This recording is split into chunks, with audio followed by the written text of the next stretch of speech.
Hi, and welcome to Crafts with Ash DIY and Decor. My name's Ashley, and today I am so excited to bring you several Halloween DIYs from Halloween's past.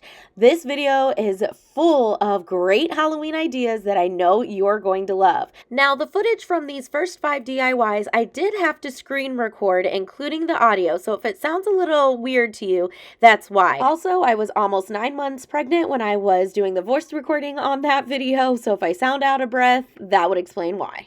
But let's jump into these spooktacular Halloween DIYs. For the first DIY, we are diving into a really fun craft. I really had a lot of fun making this one. I'm going to start off with these 2 mirrors that I got from the Dollar Tree. And I'm sorry the light is like right in the mirror. I will be moving it in a second.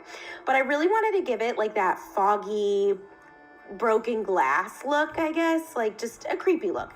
So what I did was took a kitchen sponge and dabbed it in some black paint. And now I'm just gonna dab it all out in the inside of this mirror. And then I'm gonna go in with my metallic paint and I'm gonna do the same thing. And then I'm gonna repeat this on the other mirror as well. And I'm gonna cover the insides so that way it gives it that spooky effect. Next, I'm gonna take the steel Waverly chalk paint and just a regular paintbrush, and I'm just going to kind of dry brush around the edges, again, just giving it that creepy, spooky effect. And I'm gonna do this for both. Now, one thing about all these DIYs today is that they are so quick and easy and fun to do. This one and the last one are probably the most work per se or time consuming, but they are so easy. So just hang with me because I think you're really gonna love how all of these turned out. So once my mirrors were done, I put those off to the side, and then I grabbed this hand from the Dollar Tree, and I actually grabbed 2. Now we're gonna need to cut these down a little bit. So what I did was kind of measure how short I want it, and then by using just this box cutter, I'm just gonna go ahead and cut it down. Now, the trick to ease at once, you wanna cut like the first layer of the tube. I don't, if that makes sense. You'll see in a minute, but you want to cut through that first little layer. And then once you get that cut, it's easy to go ahead and either break it off or just use your scissors and cut it off. Now the end, of course, is very jagged, so I went ahead and sanded it down so that way it was nice and smooth and cut it up. And then I did the same thing for the other one, and I used that first one to go ahead and measure out the second one. So again, I'm just cutting through just that first layer of the hand or of the plastic, and then it was so simple for me to just go ahead and cut it down. Now, these hands are flat and I kind of wanted them to look like the fingers were bent. So I'm simply just going at the knuckle part and just bending all the fingers up. Now I did try hot gluing them up, but it didn't work. So I just kind of stuck with just bending them as much as I can. And that seemed to work. So next I'm going to use my ivory chalk paint. And I'm going to go ahead and give each of these hands 2 coats of that. I would have used my white, but unfortunately, because I haven't been DIYing a lot, my white Waverly chalk paint dried all up. I'm so sad about it. So I'm going to have to get more. Now, at this point, after I put the first coat on, I did decide that the hand was still a little long. So I'm just going to go ahead and cut off even more. And then I will kind of touch it up because as you can see, it's scraping off some of the paint. And then I'm going to proceed to give each one of these hands 2 coats. So, and then I just did this to both. Real quick, I want to take this opportunity to welcome you to my channel and to introduce myself. Like I said, my name's Ashley. I am a mama of a 5-year-old and in a few weeks, a newborn. So when I say that I'll be doing my decorate with me's, that is if baby doesn't come first. That is my goal. So definitely, like I said, subscribe to kind of join the channel, and then you'll get updates and notifications on any videos that I put up. If I sound like I'm winded or out of breath, it's because I am 36 weeks and like I said, due any day now, so I'm just trying to do my best. But I want to thank you for joining me, and if you're new, welcome, and if you're returning, thank you so much for coming back. I truly hope you enjoy what you see. All right, so I just felt like this needed to be a little sturdier, so I'm just using a craft stick here, and I just measured it down to the bottom of the hand, and of course I'm going to cut 2, and then I'm going to just paint each one of these in black paint. Any black paint will do, and then I will hot glue the hands onto these little sticks. But first I actually wanted to add some detail to the hands. So I decided to take the sponge, and as you can see, I'm just kind of dabbing around the hand. Now it went on kind of heavier than I liked. And so you're gonna see that I actually get to cut off another piece of sponge and dip it in the ivory paint and go over it, and it kind of dulls down the black, which I really loved. So I started off with a paintbrush and it was covering up too much of the black. So this is when I said I'm gonna go in and use my sponge and just go ahead and dab, dab, dab all over the hand. I thought that adding the black paint really added to, you know, the creepy, spooky effect. And if creepy, spooky is not your taste, then you do not have to make it creepy, spooky. You can make it cute. I think that mine is kind of spooky cute. So these are cute. They're not gory. They're not bloody. You're not really going to see that in my DIYs. You know, I do have a 5-year-old. So, and even though she's obsessed with like Chucky and Annabelle and Pennywise, even though she's never seen any of those movies, she just knows who they are. I just didn't want the gore and stuff. So I don't know, I guess my taste is kind of spooky cute. Let me know down in the comments what your taste is. So like I said, then I went ahead and just hot glued each hand onto one of the little sticks that I cut down, and I'm putting just a fair amount of hot glue on the bottom, and then I go around the hand once it's on the stick to give it even more extra support. Now I'm using Gorilla Hot Glue. For this next step, I would definitely recommend using super glue, because when I went to take pictures, the hand actually fell off. You're gonna see we're gonna glue it to the mirror, and the hand actually fell off the mirror. So definitely use some super glue and hot glue to do this next step. So all we're gonna do is just hot glue super glue and hot glue the hand to the mirror. And what I was showing you on the back was there is a top to the mirror, like where the hanger is. So you just wanna make sure that you glue it going the right way. And I didn't exactly glue it in the middle of the mirror. I kind of went up above the middle a little bit, and you're gonna see why in just a second, but I am making sure that they are even. And then to cover the black craft stick, I'm going to take some moss, and I'm just going to put a little bit around each hand, the bottom of the hand. And I really liked this because it really did make it look like the hand was breaking through the mirror. So it gave it like even more of a creepier effect. I just think that using moss in Halloween decor just ups your game in the spooky factor.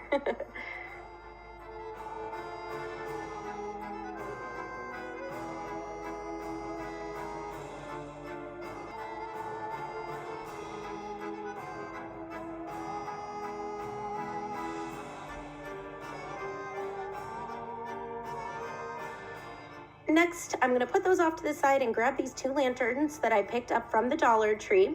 And when I held them up to the mirror, they kind of blended in. So what I'm going to do is actually take a sponge and dip it in that steel Waverly antique wax. And I'm just going to dab, dab, dab all over each one of these lanterns, all 4 sides, and including the top and the bottom. And I kind of went in with some white too. Now, at first I went in kind of light, but then I realized that I really wanted it to pop, so I got a little bit more heavy-handed.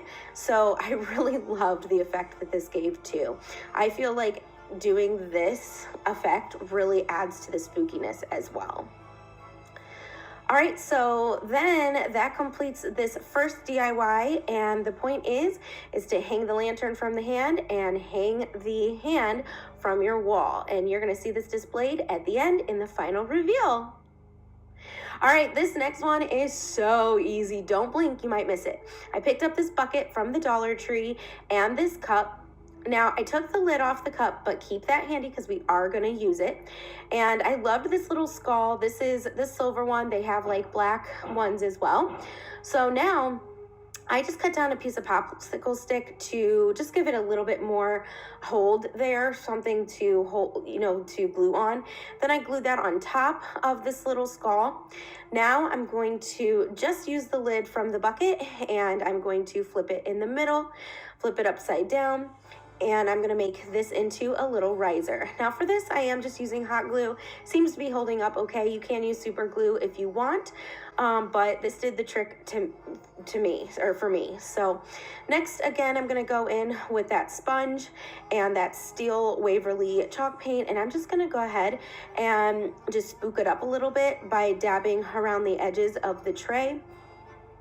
And I'm just gonna go all the way around. I didn't really do the top because you figure things are gonna be probably on the top. I mean, you can definitely if you want to, but I just went around the entire perimeter of the lid.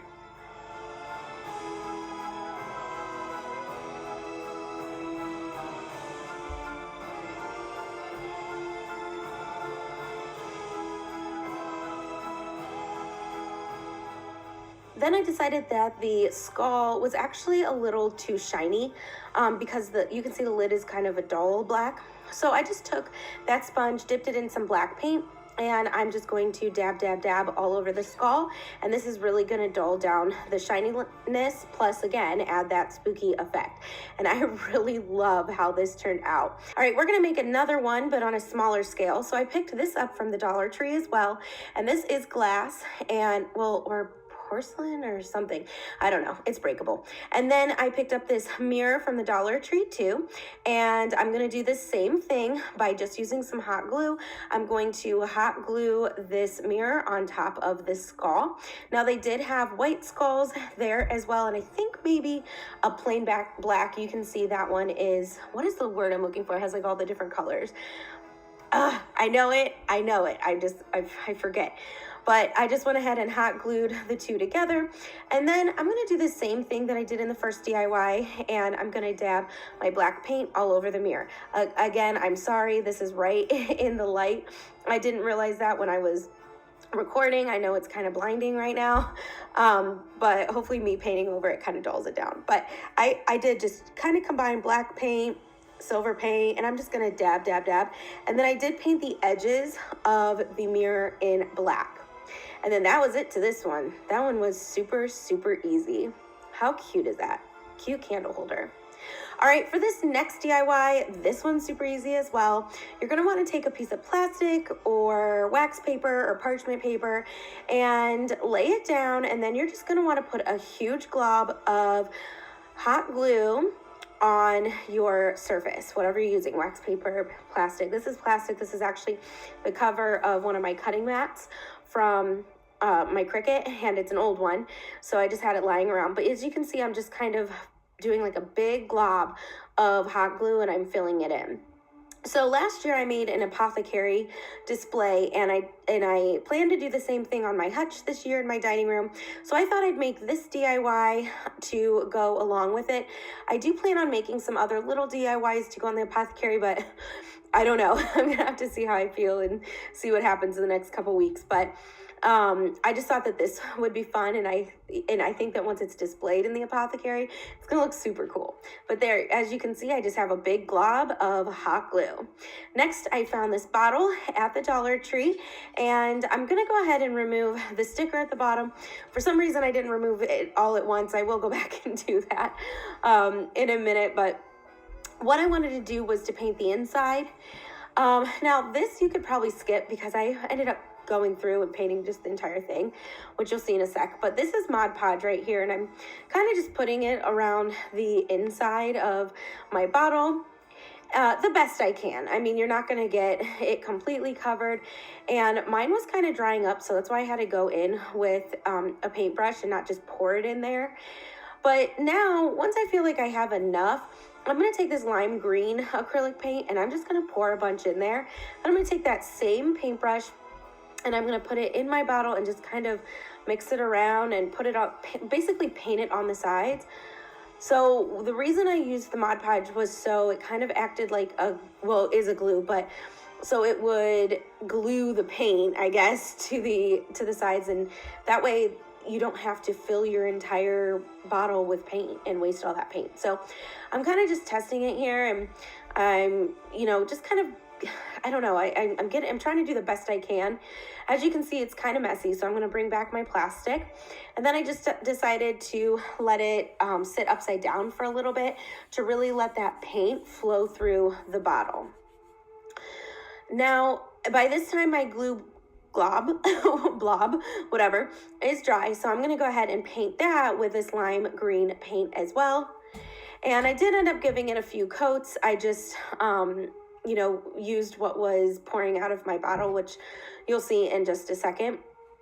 But I did want both of these items to be lime green. So there you go. So that's what poured out. And it has some Mod Podge on it, I'm thinking too. So that'll help to stick to the hot glue as well. So this is when I kind of decided, you know what, I think I'm just going to go ahead and paint the entire outside of the bottle because I think it's going to look like it's full of potion. So you're going to see that I just go through right now and just kind of just paint it, basically. You don't have to get full coverage because this is going to look like that this potion spilled out. So it's okay if you don't get full coverage, because if a bottle spilled, then the bottle wouldn't be full anyways. So this is when I was like, okay, Ashley, enough playing around with this sticker. Let's just get it off. Like, at first I painted over it and I'm like, oh shoot, you will be able to see it because it's going to be laying down, not standing up. So I'm just going to go ahead and peel off the sticker, and then I'm going to continue to paint the rest of the bottle. I'm showing you this so you can see how I got the sticker off, because sometimes those are a pain to get off. This is your friendly reminder that if you love what you see so far, don't forget to give this video a thumbs up. Not only does it really help my channel to grow, but it tells YouTube you love what you see and you want to see more. So YouTube would put more of my content in your homepage. So smash that like button. So next I wanted to give this more of a spooky look. So like I said, I'm just going to take my sponge, dip it in that black paint, and I'm just gonna dab all the way the outside of the potion bottle. And you can see that by doing this, it really brings out that texture of the bottle. So I think it kind of looks like scales or something, like dinosaur scales or monster scales or whatever you want to call it. But I liked the little spooky effect that added. So now all there is to do is, once your glob is completely dry from the paint, you're just going to peel it up. And then it just so happened that that pointy part on the right fit perfectly into the potion bottle. Now I did use some hot glue to go ahead and hot glue the glue glob down on the bottle. It kind of worked, so you can go ahead and do that. But basically, I know just to keep these two together, and when I go to display it in my Apothecary, then this is how I'm going to lay it out. And doesn't that look like the bottle seriously spilled over? I love that.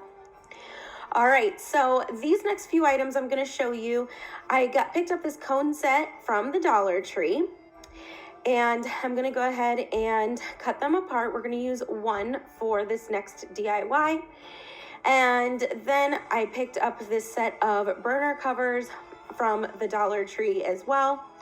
And I'm going to take one of the cones and both of these covers out, and I'm going to spray paint them with my black spray paint. And then I will bring them back in, and we're going to use all three of these items. But for this first one, we're going to take the bigger burner cover and the cone.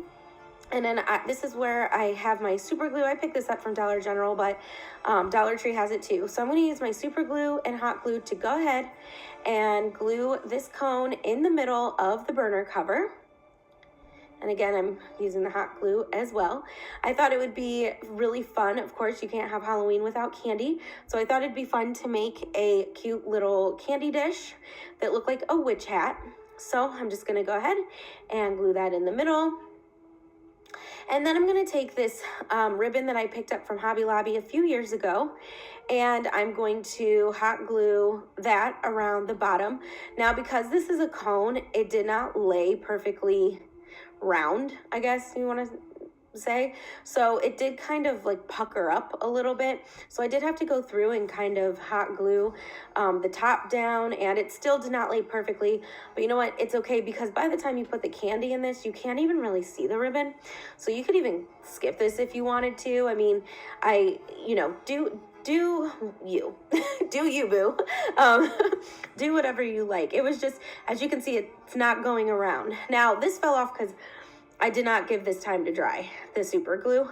So you might want to let it set for a while. I just didn't have that kind of time. I was just trying to pump these out.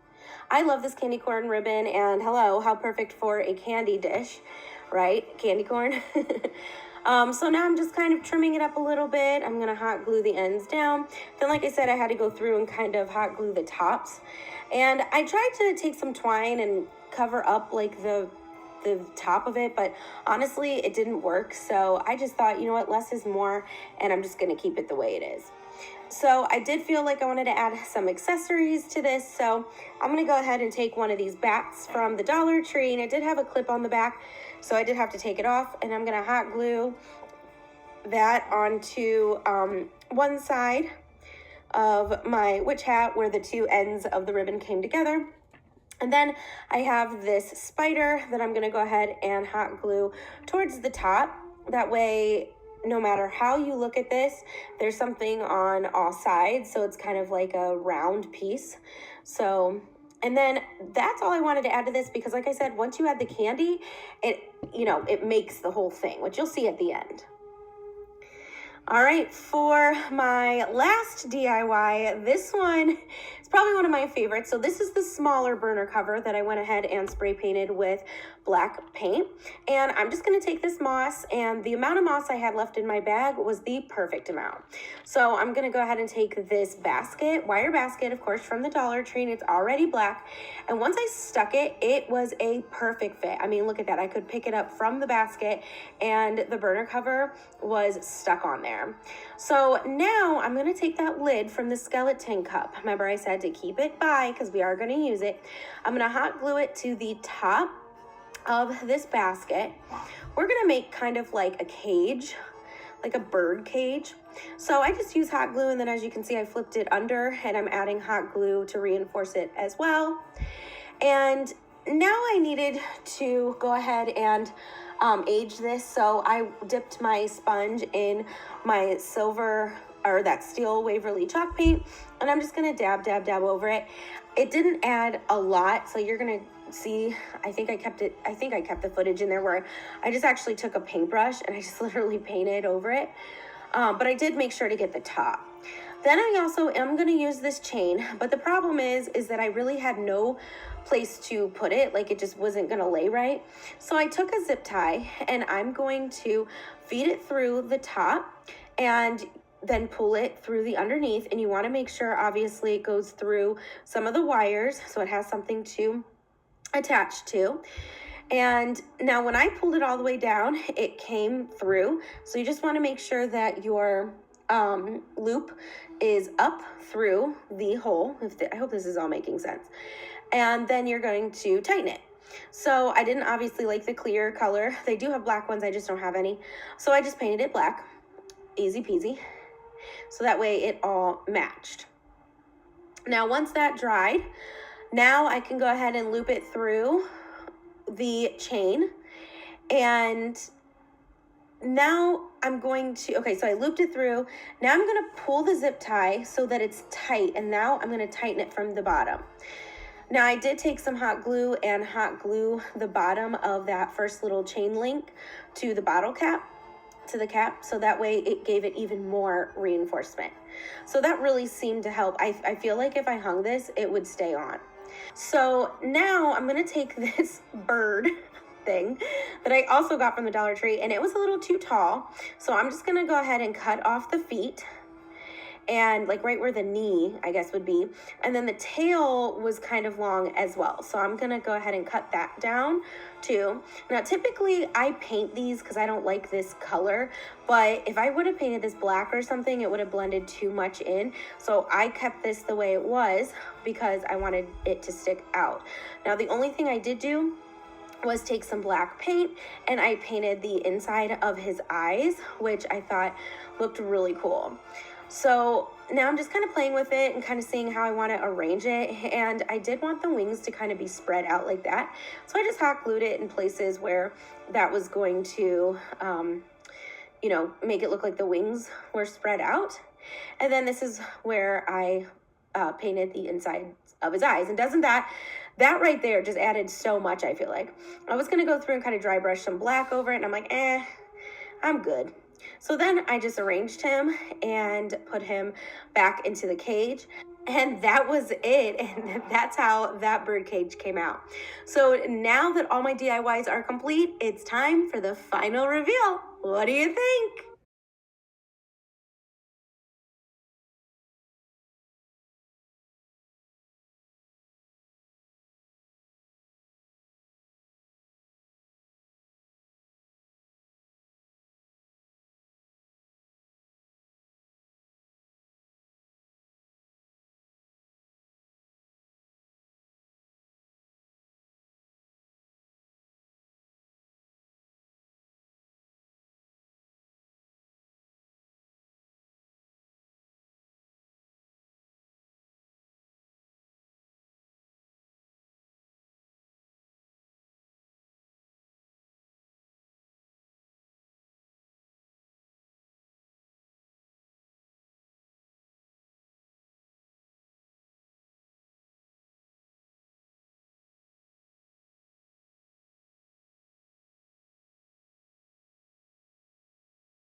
My first dupe came from something I saw on the Kirkland's website. So I went to the Dollar Tree and I grabbed 3 of those silver box containers. I think they're supposed to be like gift boxes. And I purposely got silver because I'm going to galvanize these and this will just make it so much easier. Now, I did make 3 of these, but I'm just only going to show you the process on one of them, but I did the same thing to all 3. So the first thing I did was take a kitchen sponge and I just dabbed all over the little box. And you can see that I'm using black acrylic paint first, and then I'm going to go in with white acrylic paint, or I'm sorry, white chalk paint, the Waverly chalk paint, but it doesn't matter, just any kind of white paint. And then I'm going to bring it all together by using my steel Waverly chalk paint. So this process, I love galvanizing things. I just think it's so much fun to do this because, I don't know, you can just really make something really pop when you galvanize. And, you know, I've been doing this for a while on my channel. Of course, I did not come up with it. I did learn, and ever since I've just really loved doing this. So just like I said, I'm going to go in with some white paint and do it to all 3 of my containers. And I'm just going to make sure, I'm just kind of eyeballing it. This is just kind of something you have to decide as you go along. And what the white, I like going with black first and then doing the white because the white dulls down the black. And then I'm going to take the steel, like I said, and I'm going to dab that all over because it just dulls down both the white and the black and kind of brings it all together. So I'm really happy that I found these containers because you can see that they already have that shine to it that a galvanized metal would have. So I typically would go in with my metallic silver, but I found I really didn't need to because this had just enough shine to it. So I just dabbed it, and then if I needed to, I would blend all 3 of my colors on the sponge and kind of go back and forth between the black, the white, and the steel. So, like I said, this process was so easy to do. So, I mean, it's something you absolutely cannot mess up. So, and like I said, this is one of my favorite things to do is to galvanize pieces. So after I went in with my steel, after it dried, I did take my Waverly Antique Wax just to kind of add that rust look. And I'm going around the edges, just anywhere where these containers would naturally rust. So I went around the top edge. I went around where the lid stops, like kind of towards the top. And then, of course, I went down around the bottom. And then I just randomly put some little dabs throughout the whole container as well. So, I mean, like I said, I just loved this look. It is so neat. And if you're a farmhouse person, this project is perfect for you too, because it's not a ton of Halloween color, and I think it's just enough. But if you're not a farmhouse perfect, this is perfect too, because it, like I said, it still accomplishes the Halloween look. So I'm just going to go ahead and go through with my Waverly wax, and I'm going to do this on all three. And like I said, I do love how each one of these came out. Just wait till you see the close-up and the texture. It's so cool. So after those dried, look how neat that is. So after those dried, I took these printables that I got from Google, and they were just free printables, and I went ahead and I cut them out. Now I sized them to two different sizes, just the size that it originally had, and if I can find the link again, I'll go ahead and link it in the description box. And then I made these a little bigger. So I did opt to go for the bigger ones on these containers because they are taller. So what I'm doing is just using some Mod Podge, and I'm just simply going to glue each one of these down. And I did cut around each one of the graphics, so there was no white paper, and I just printed it off on white paper. Now, you can do the trick where you print it off on white tissue paper. I've seen a lot of crafters do that too. But I just used regular white computer paper to do it, and it worked just fine. So after I went ahead and put my piece down, I took some Mod Podge and I brushed over it to go ahead and seal it in. Then I did this for all three. I have a witch's brew, a venom, and then a potion. So I thought that these were really fun canisters just to display. You can put stuff in them, or you don't have to, just use them for decoration. But I really loved how these came out.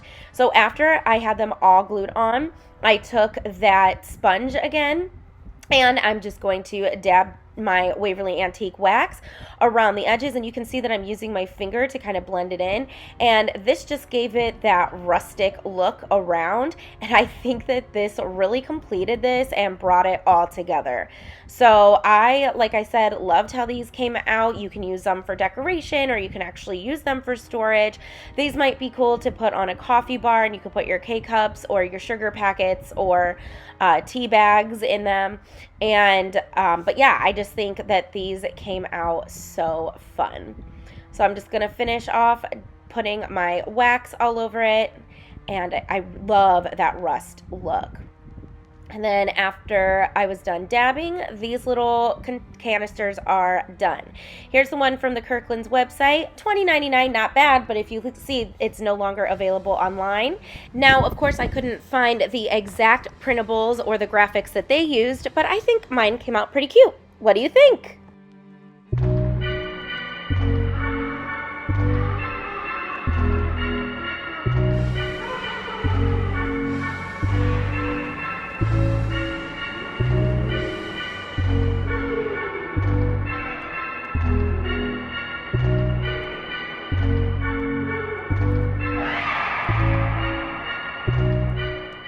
This second dupe came from someplace called Christmas Central. I had never heard of it. I saw it on Pinterest, and I went to their website, and they have the cutest decor.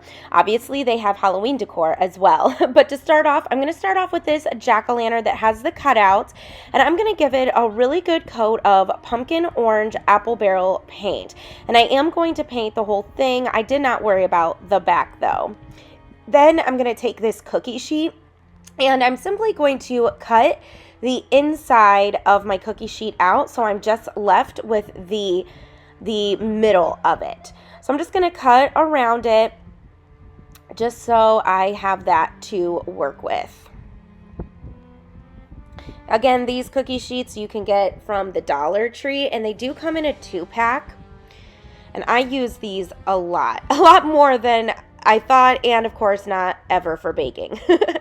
Okay, so I want to get rid of, there's like little bumps, and I want to get rid of them, so I'm just going to use my scraper, and I'm just kind of flattening them out. So I'm just going to go through. Now, you could, actually thought about this, you might have been able to get away with using aluminum foil too. I did not think about that till after the fact, but you know, if you have these, then you can go ahead and use it. Now, it did curl up a little bit, so in order for me to paint this, I did go ahead and duct tape it down to my surface, and it really helped keep it down and stop it from curling. So after I had it all taped down, I'm going to take that steel Waverly chalk paint again, and I'm just going to go ahead and we're going to do the same thing we did in the first DIY. We're going to galvanize this.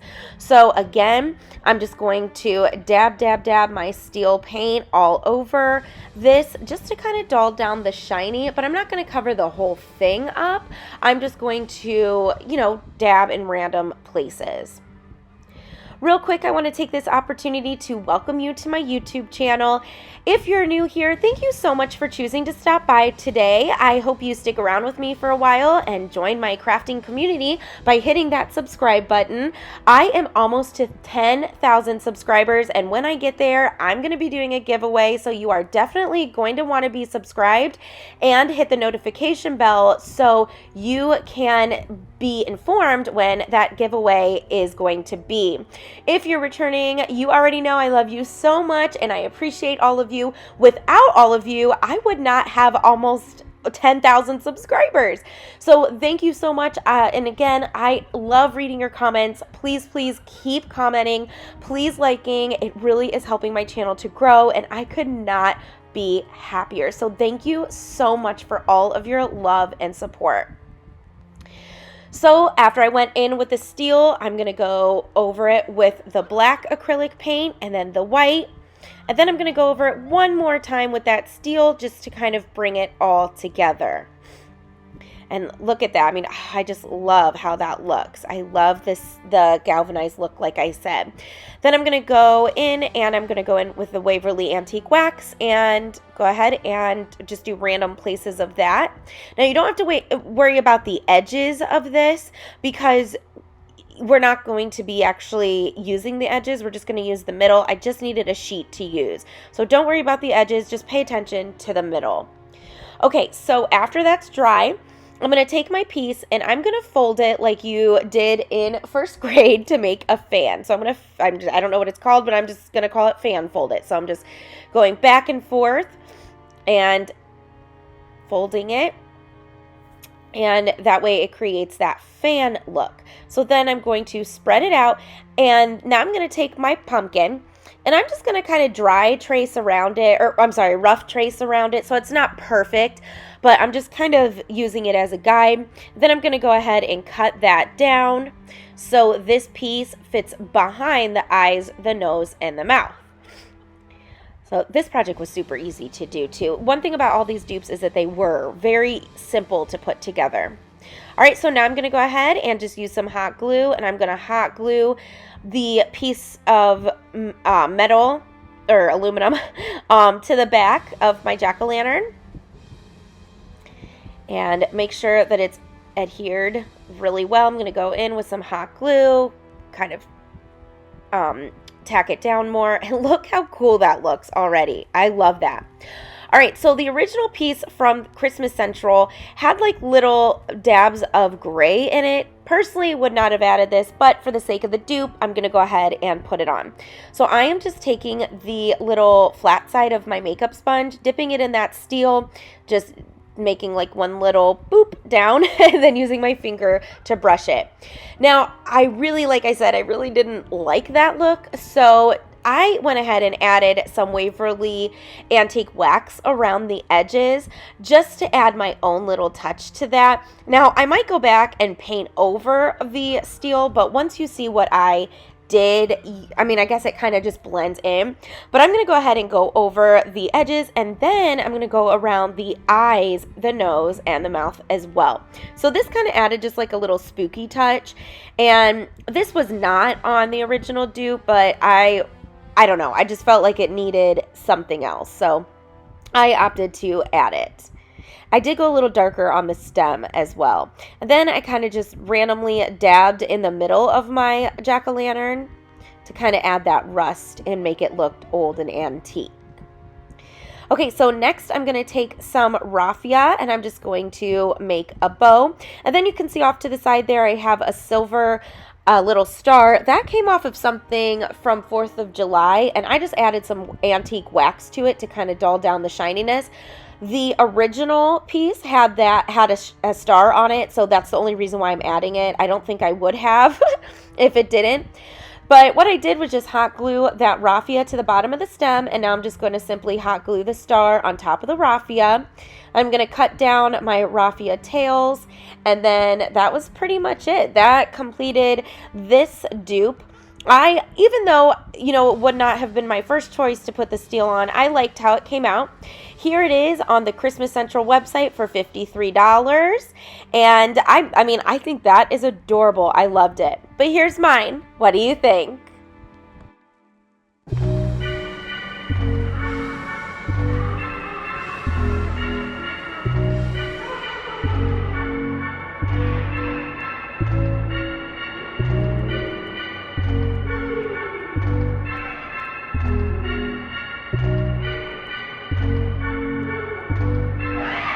Before we begin, I just wanted to show you, these are going to be the paint colors I'm going to be using. It really does not matter what purple or orange or green you use.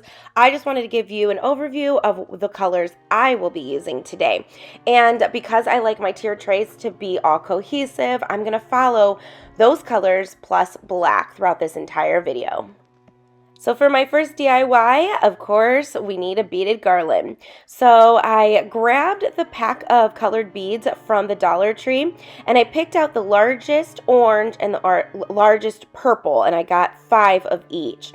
Then I grabbed some of my 16mm beads, and I put them on a skewer, and then I'm going to paint these in the lime green color. I mean, I've tried different methods of painting beads, and they're all messy, so just do whatever works for you. Next, I got some 20mm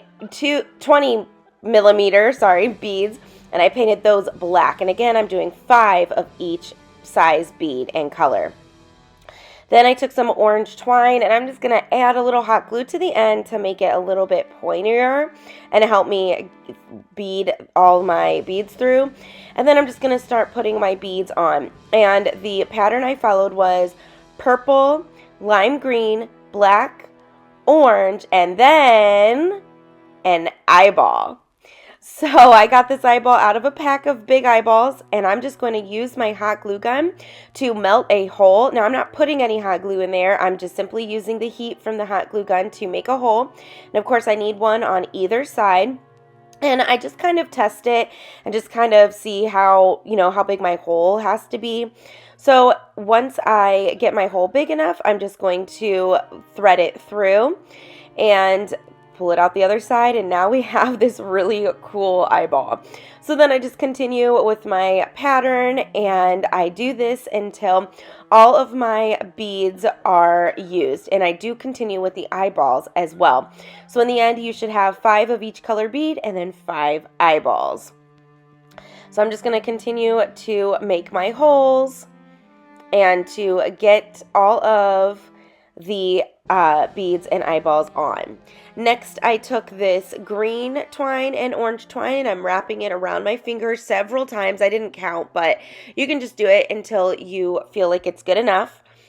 So I'm just wrapping it around, then I'm going to pull it off and cut off the ends. And then I'm going to cut off a little piece of black ribbon. I'm going to loop it around it. And then I'm going to take one of the ends of my garland, loop it through, and then I'm going to tie it on. So we're making a tassel. So I'm just going to go ahead and knot it on there. And I do knot it a few times, and I actually do go back and tack it down with some hot glue. All right, next I'm going to cut a little piece of that green twine, and I'm going to tie it towards the top to give it that tassel look. And I am going to wrap it around a couple times and then tie it in the back. So I make several tier tray videos. I absolutely am obsessed with tier trays. So if you are a new follower, you're definitely going to be in for some tier tray ideas. Okay, then I cut the loops at the bottom to make them all individual strands. And I'm just giving a little haircut, making sure they're even. And then I am actually going to take that orange piece that I just cut off, and I'm going to wrap that around the green just to add a little bit more color there too. So again, I'm just going to wrap it around. I'm going to tack it with some hot glue. Oh, then my ADD kicked in, and I'm like, oh, I should fray the edges of this black. So that's what I did with that. Okay, now I'm going to go back to the orange and wrap that around. Sometimes that happens. And then I'm just going to cut it off and tack it down with some hot glue. All right, so that end is finished, and you do want to make sure that you push down all your beads so they're flush to the top of your tassel. Next, I took these wooden stickers from the Dollar Tree, and I'm going to take this big jack-o'-lantern, and I was trying to figure out how to attach it, but so what I decided to do actually was tie a knot at the end, and then I'm going to hot glue the stem to the knot, and then go ahead and wrap the twine around the stem. So, and then I believe I tack it down with some, I tack it down with some hot glue there too. That way it gives it an extra hold. Then I felt like I wanted to put something on that side, so I took this wooden spider and hot glued that on. And there we go. Now we have this cute little eyeball Halloween beaded garland. Next up, I got this little house from Dollar General, and this, of course, was $1. So I'm going to take my wire cutters and take off the wire hanger on the back. Then I'm just going to use my white chalk paint, and I'm going to give this 2 coats of that. So then once that is all dry, I am going to take my little chunky brush and my black paint, and I'm just going to dry brush that all over the front of the house. Now look at the texture that this gave. I'm not sure if it's because I put a lot of paint on there or if it's because of the paper that's behind it, but look how cool and spooky that looks. I really love that. And I'm also going to hit the top of the birdhouse as well, the metal on there. And then after that, I decided that I wanted a little bit more color, so I'm going to take that purple and I'm going to do the same thing. So I'm just going to dry brush some of that purple on that birdhouse as well.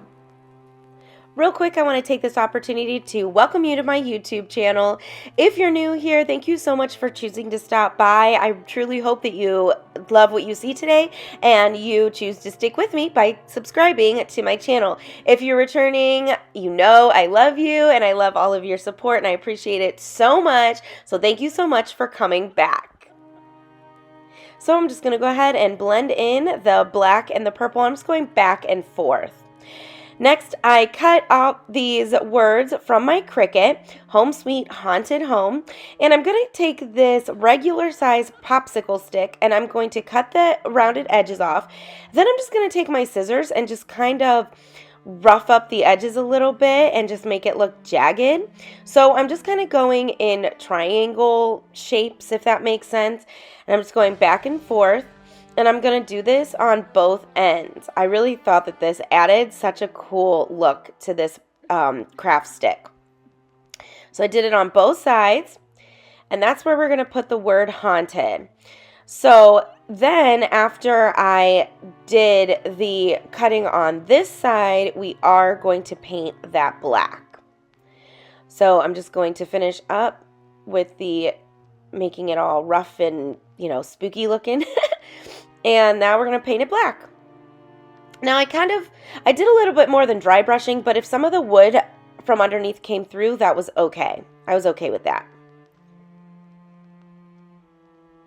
So then once that was all painted and dried, it's time to put our words on. So I went ahead and started with this one first, and I'm going to put the haunted on.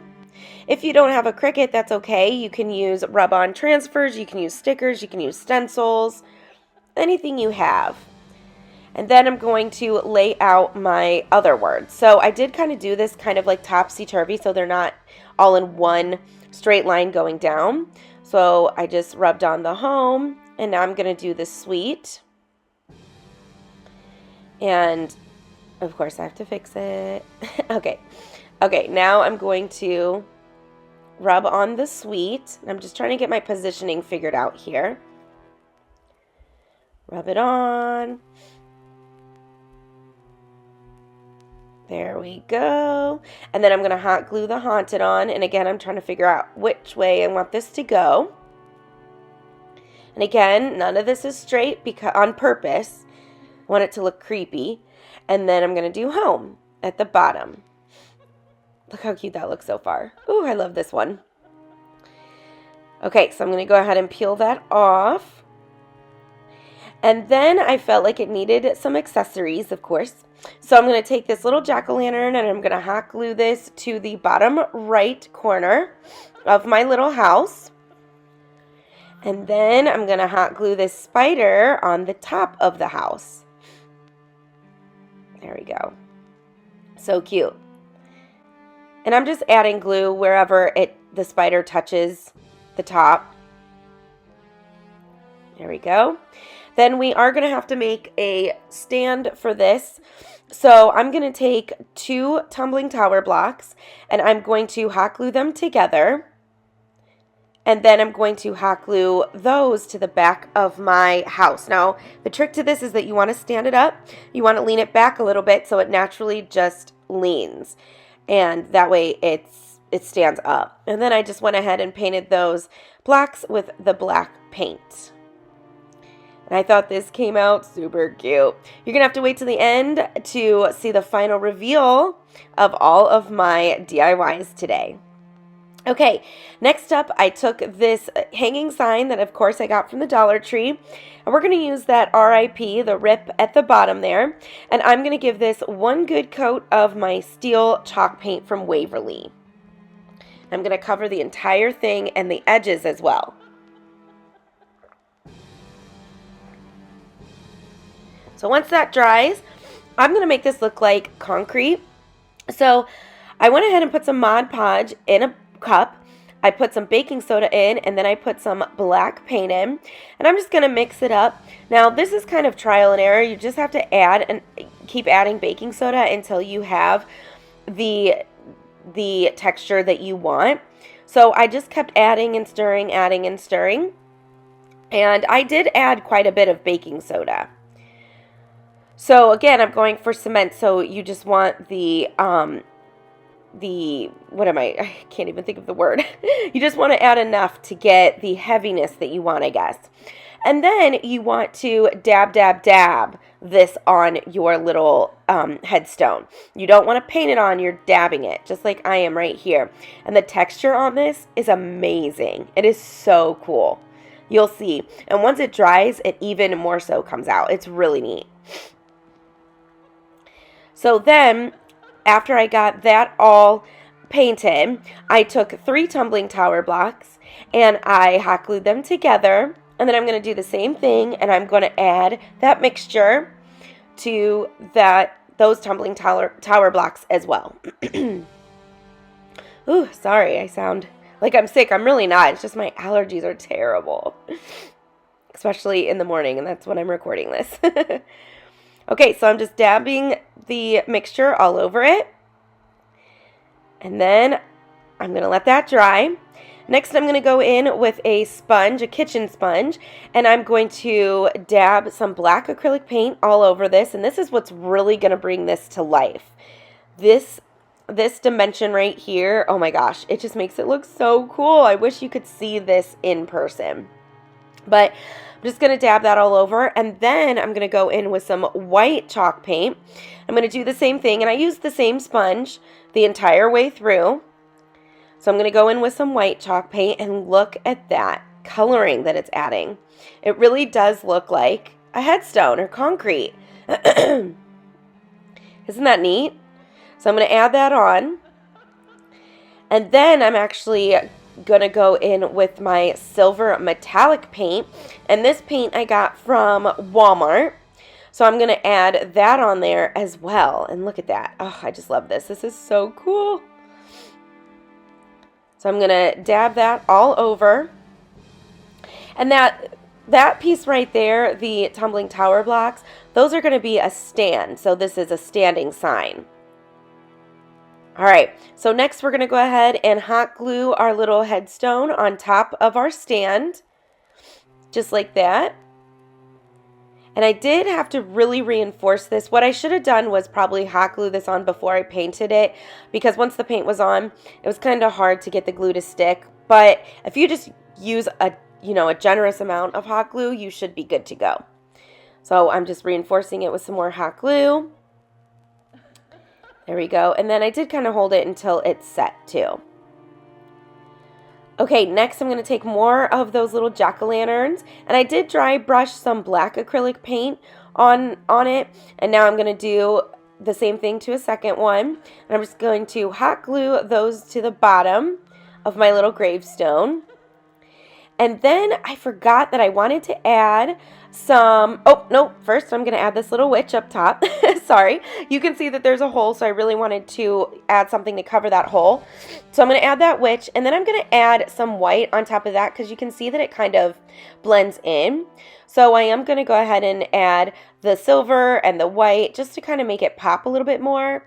Speaking of pop, it just totally popped right off. And again, I think it's because the glue was having a hard time adhering to that mixture. But I kind of liked how the witch blended in, because you know on some headstones they have like little statues. So I thought that this was really cool. Made it look like one of those statues. All right, so I'm just dabbing it all over. And then I forgot that I wanted to add some rust to it. So I'm just taking my Waverly Antique Wax and I'm doing the same thing and just randomly adding some of that to different places of my headstone and the bottom as well. And I did go around the words, just any place that would, like, I know cement probably wouldn't rust, but I really just thought that this made it look more aged, and that's what we're going for. Okay, so then I thought, ooh, I should add some moss to the bottom. So I went ahead and hot glued some moss. I do end up taking the pumpkins out and hot gluing some moss down, and then putting the pumpkins back on. And I thought that this, oh my gosh, it just totally made this all come to life. So fun. So I'm just going to hot glue my moss down. And just a little bit of moss goes a long way, so you don't have to add a ton. Then I'm going to hot glue my pumpkins back on. Be careful when you do this. You could easily burn yourself. Use a tool or something. All right, and then after these pumpkins are glued on, this little headstone is complete. Look how cool that is. And the texture, you guys, is amazing. You got to try this. Look at that. All right, for the next DIY, of course, we need the stacked books. So I'm going to start off with my orange acrylic paint, and I'm going to paint the top of my books, and I'm going to paint the first little slat on the side. So I'm actually going to give that 2 coats, and all the paint that I'm going to do on these books, I'm going to give 2 coats. I just really wanted this to be bright and vibrant, so giving it 2 coats really helped. So I'm going to do the top, and then that first slat in the front. Now I did get some on the sides, and I'm not going to paint the sides in the orange, so I just took a baby wipe and wiped it up. Then for the middle, I'm going to use the purple acrylic paint, and I'm going to cover that up. I'm being very careful not to get any on the top one or the bottom one, so I'm going to wipe that up with a baby wipe as well. Look at some of that moss on my wipe. Oops. And then for the bottom, I'm going to paint that in the lime green acrylic paint. And again, like I said, I'm going to give each of these 2 coats. Next, I'm going to take a really small brush and black acrylic paint, and I'm just going to go ahead and go in between each of these books just to make it look like they're all separate, and just to show the separation between each one of the books. Plus also it adds that little spooky touch as well. So I'm just going to get that all covered. And I really loved the dimension that this added as well. I thought that was super cool. And I took my finger and kind of rubbed it on. And now I'm going to dry brush some of that black acrylic paint all over the books. And especially paying attention to the top, that way it just adds dimension. Next, I'm going to take my white paint marker, and I chose to just hand write. Normally, I hate my handwriting on DIYs, but I just thought, I don't know, I just felt like writing it would be a little bit more Halloweenish. I don't know. To me, it just made sense. So on the top, I'm going to write spells. And then in the middle, I'm going to write potions. And you do want to start at the end and work your way out if you're going to put all your words to one side. So I'm going to write out potions. There we go. And then at the bottom, I'm going to write out hexes. Not exactly sure what that is, but I've seen it. So I was like, okay, that works. Okay, so once I had all my words on, I flipped them to the side, and I'm going to give each one of these sides a good coat of ivory chalk paint. So this is kind of like the pages of the books. So I'm just going to cover each one of those. And then I'm going to take a makeup sponge, and I'm going to dry brush some antique wax on those. Now I did realize watching this back that I'm going the wrong way. It should be the other way to look like book pages, but oh well. I was so focused on trying to make this look aged and old that I wasn't paying attention, but technically the pages would be going the other way. Next, I'm going to take this sparkle ribbon I got from the Dollar Tree, and it is self-adhesive, so I didn't need to use any glue. And I'm starting at one end of that hole there, and I'm going to go up and around and down until that hole is covered. So I took 3 strips of this. Now this ribbon is really cool because it's like pressed sparkles or glitter, so like glitter's not going to shed, but it's like black and purple, and then it kind of picks up whatever colors are around it, so it was perfect for this tiered tray. So if this is not your thing and you don't want like all the sparkles, you can use whatever ribbon you want. It really doesn't matter. Just, you know, customize it to your taste. So then I'm going to add that last strip on there.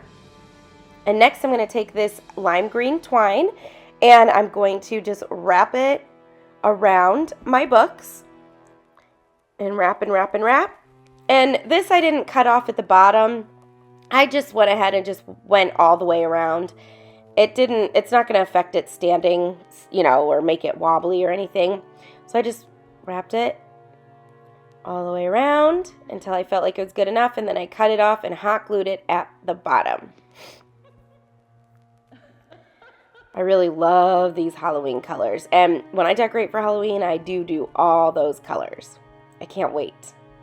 It's my favorite. You're going to have to let me know in the comments, do you decorate for Halloween? Or do you just go from like fall to Christmas? I'm interested to know.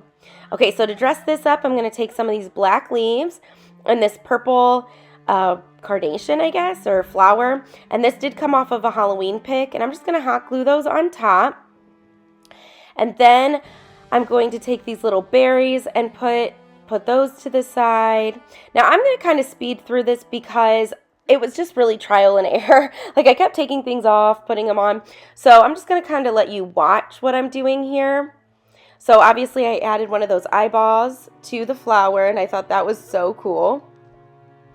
So any kind of, you know, spooky touch I could add, I love. So I'm just adding more. I think this is so cool. And then finally, I'm going to add some spiders. I'm going to add one to the front, and then I am going to add one on top once I get all the branches, the spooky branches on. I just loved this. I just loved that pick. This is your friendly reminder that if you love what you see today, don't forget to give this video a thumbs up. Not only does it really help my channel to grow, but it tells YouTube that you love what you see and you want to see more. So don't forget to hit that like button. Alright, so I'm just going to add this spider right on the top, and after I add that, my spooky book stack is done. Look how cute and like creepy that looks. I love it. Okay, well, of course, we have to have a spooky gnome. Okay, so I grabbed this gnome from the Dollar Tree, and what I'm going to do first is paint all of his skin. I'm going to paint it green. My goal here was to make this look like a Frankenstein gnome, but then it kind of turned out like the Wicked Witch from Wizard of Oz. So you're going to have to let me know which one you see here. So I'm going to go ahead and paint, yeah, like I said, his face and his hands and his ears in the lime green. And then I'm going to paint his hat, his shirt, and his pants all in black. So I'm just going to, I just want to make sure that it's completely covered. Next, I'm going to dry brush some of that black paint on his beard. So there, yeah, so that way it's not so vibrant white. And then I also did paint his lips black too. So I'm just going to brush some of that paint on there. Kind of give him some spooky, creepy vibes. Going all the way around the back. There we go. And then I'm going to take some orange twine and I'm going to hot glue it to like the brim of his hat. Even though I was going for Frankenstein, I just felt like this needed a little bit more color, but I honestly might end up taking it off. I'm not sure. Let me know in the comments if I should keep the twine on. So I just went ahead and tacked it down with some hot glue to the front and the back.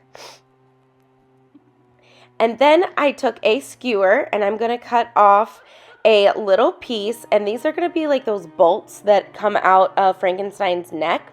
So then I'm going to hot glue one to each side of him. And they're kind of going like under his ear, under the beard. Like, I don't know, there was like a perfect little indent there that I could hot glue it to. And then I'm going to take my silver acrylic paint and I'm going to paint each one of those to make it look like those bolts. I think that's what they're called, those bolts or something. So this is what I thought, kind of made it look more Frankenstein-y. But let me know down in the comments what you think of him, our little guy. So then I took my black paint marker and I'm just going to color in his eyes with black. Ooh, Naya's black eyes. Then I'm going to take that silver acrylic paint and I'm going to paint his belt around the back and in the front. And I felt like I wanted to add something else to his hat, but I really just didn't know. So that's our little guy. All right, next we're going to do something really simple. So I bought this lime green candle from the Dollar Tree, and I purposely got lime green. And all I'm going to do is just take my black acrylic paint and just put black drippy marks all over it. Now, I did let this dry overnight. So, and then I just let the paint naturally drip down. So this is the next day. So I'm going to come back and I'm going to simply hot glue some of these spiders to our candle. And I thought that was really fun. Now off camera, and I literally did this right before I took pictures, which is why I was off camera, I did color the stem with a black marker so it looked like the black flame. Does that sound familiar? So I'm going to add another spider here right on top. And then this little candle is done. Obviously, I'm not going to light it. It's just for decoration. How cute. Okay, next up, I have this little truck that I got from the Dollar Tree. And I'm going to paint this entire thing except for that little fencing in the back on the trunk. I'm going to paint this entire thing in black acrylic paint.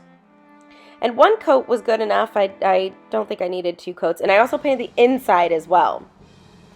Then for that little grate, I think it's called, or the fencing, I'm going to give that a little brushing of Antique Waverly Wax. Then I'm going to take my silver metallic and I'm just going to dry brush over that. I really love how this little truck came out too. I thought it was fun. So I'm just going to dry brush. I did do the front and the back on this. There we go. I'm just going to dry brush over that. And then I did dry brush some black over that brown too. Next, I'm going to take this calendar I got from the Dollar Tree, and I cut out this piece from the back. It says Happy Halloween. And I cut it down, and then I ripped off the edges. So this piece as it was not going to fit on my truck. So I did have to rip off the little witch at the bottom. So, because I am going to have to make it smaller. So I ripped off the little witch, and now I'm just kind of testing it, ripping where I need to make it the right size. And just trying to figure out where I want it to go on my truck. So I'm just going to rip it even more, making sure it fits. There we go. And then by using some Mod Podge, I'm going to Mod Podge this down.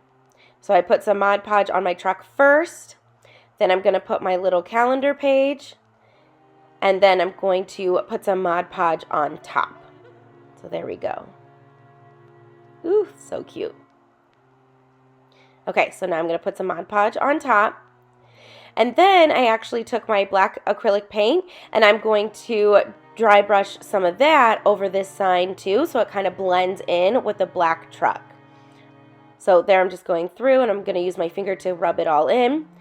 Next, I'm going to take this pack of wooden stickers again, and I'm going to take 3 of the jack-o'-lanterns, and I'm going to paint each of them in orange acrylic paint. And I did paint the other orange one, the one that's already orange. I did cover that too because it did have a little glitter. So I just painted over it to kind of dull it down a little bit. And then I'm going to dry brush some black acrylic paint over that as well, kind of give it that creepy look. And then I'm going to hot glue them together, kind of like this. I don't know how to describe it, but just, you know, like a triangle, I guess. I don't know. Just like that. Topsy-turvy, kind of just spooky. And then I'm going to hot glue those to the front inside of our little fence there at the back. I know it's not called a fence. Somebody help me out in the comments. Okay, so then I got this little skeleton, and this was like from a hanging garland, and I'm going to have to perform surgery and just cut off his legs, cut off his arms. There we go, I had to cut off his arms. And then I had to shave down a little bit of his shoulder bone, so I'm going to cut those down as well so they fit in the truck. There we go. And then I'm going to hot glue his, I was going to say body, but I'm going to hot glue him to the inside of the truck, but you want to make sure that his head is looking through the window. And this actually was a perfect fit. So it like wedged right in there. So I'm just going to reinforce it with a bunch of hot glue so that way he doesn't fall. So I'm just holding it down there, and then I'm going to take some hot glue and throw some on the other side as well. This is so cute. I was thinking I should have given him like a hat or something, but of course I thought of it after. Then I took one of his arms and I cut it in half so it was a little shorter, and now I'm gonna hot glue it, kind of looking like he has his arm out of the truck, like just driving down the road with some creepy spooky pumpkins. Again, I'm reinforcing it with some hot glue. Look how fun that is. Okay, next I'm going to take some of these flowers that I got off those Halloween picks. And I'm just going to go ahead and put them in the back. I do end up hot gluing all this down. I'm just kind of arranging it first. So I'm just taking some random pieces and just sticking them back there. I love these black flowers. I think they're so cool. There we go. I'm just going to hot glue them down. And then I'm going to take these bones that I got in a pack of bones, and I'm just going to put those in the back. Just like that, like kind of in an X. And then I'm, of course, going to hot glue those down as well. There we go. I thought that was kind of funny. Now I'm just going to tack it down with some hot glue. There we go. And after that, this truck is done. Look how fun that is. For my first DIY, I'm going to start off with this little scarecrow sign that I got from the Dollar Tree. And I'm just going to paint each one of the pieces with white chalk paint. Now, you don't have to go for full coverage, just so the majority of it is covered. Now the middle piece right here had a ton of glitter on it, so I just sanded it off. Then of course I used my little ladybug to clean up all the glitter, and then I proceeded to paint the rest of those little pieces. So like I said, you really don't have to make sure that, you know, every single, you know, that it's completely covered. Just give it a good go at it, I guess. So after your scarecrow dries, I went ahead and I took off the ribbon on the back, and it's just stapled on, so you can just pull it right off, because we're going to have to deconstruct this a little bit and then put it back together. So now we're going to put it back together. So I just flipped the pieces over, and I am going to put all that middle piece in there too, just to measure the gap in between. But now we have to connect the head and the pants. So to do this, I'm just going to use the craft stick. And if you saw, all the pieces were touching, whereas before, when they were on the ribbon, there were spaces in between, but now I want them to touch. So then I took a longer craft stick and hot glued it right in the middle to kind of look like arms. Next, I'm going to take some Waverly chalk paint in white and just go ahead and paint my craft sticks. Now, you do not have to paint the back of this. You can if you want to, but it's totally up to you. So I'm just going to make sure that my craft sticks are covered. Then I wanted this little thing to stand. Now, I know you're sitting there going, this is really ugly, but don't worry, it'll transform. So to get this to stand, I just hot glued some tumbling tower blocks on the back, but I did see that it was a little wobbly, so I actually stacked another one on each one of the legs. So there's 2 tumbling tower blocks behind each of the legs. And then I realized that it was still a little wobbly, so I did the same thing in the front of the legs. And like I said, this will all be covered. So as you can see, it's not really standing very well. So I am going to go ahead and put some tumbling tower blocks on the front. So I just hot glued one down, and then I'm going to add another one on top of that, and then do the same thing on the other leg. And once I did this, it was okay, but I still didn't trust it. So what I actually ended up doing was hot gluing one in the center of each. Well, you'll see in a second. But first, I did go ahead and paint these ones that I just glued with the white chalk paint. So you can see that it's not gonna work. So I do fix that in 1 second. But first, like I said, I gave this a good coat of white chalk paint. So real quick, I want to take this opportunity to welcome you to my YouTube channel. If you're new here, thank you so much for choosing to stop by today. I really hope that you love what you see and you stop by on a great day, because we have an amazing collab for you. If you're returning, you already know I love you, I appreciate you, and thank you so much for choosing to come back to my channel. I can't wait to share so much more content with you. All right, to fix the problem of it falling over, like I said, I just went ahead and hot glued one in the middle of the 2 in the back and the 2 in the front. That really seemed to do the trick. And then I went ahead and hot glued, and then I went ahead and painted those ones as well. Then after that, I took this satin pillowcase that I got from the Dollar Tree, and I'm going to open it up, and then I'm going to slip it over this little structure here. I bet you can tell now what we're going to make. So I just slipped it over, and then I'm going to cut the bottom where it was really, really long. So I just want it to kind of end where the feet end of the scarecrow. So I'm just going to use my fabric scissors, and I tell you what, I love these fabric scissors. I got them from Dollar General for like 10 bucks, and they are great. I loved it. So I didn't exactly cut a straight line on purpose, because, you know, like the bottom of ghosts are kind of squiggly.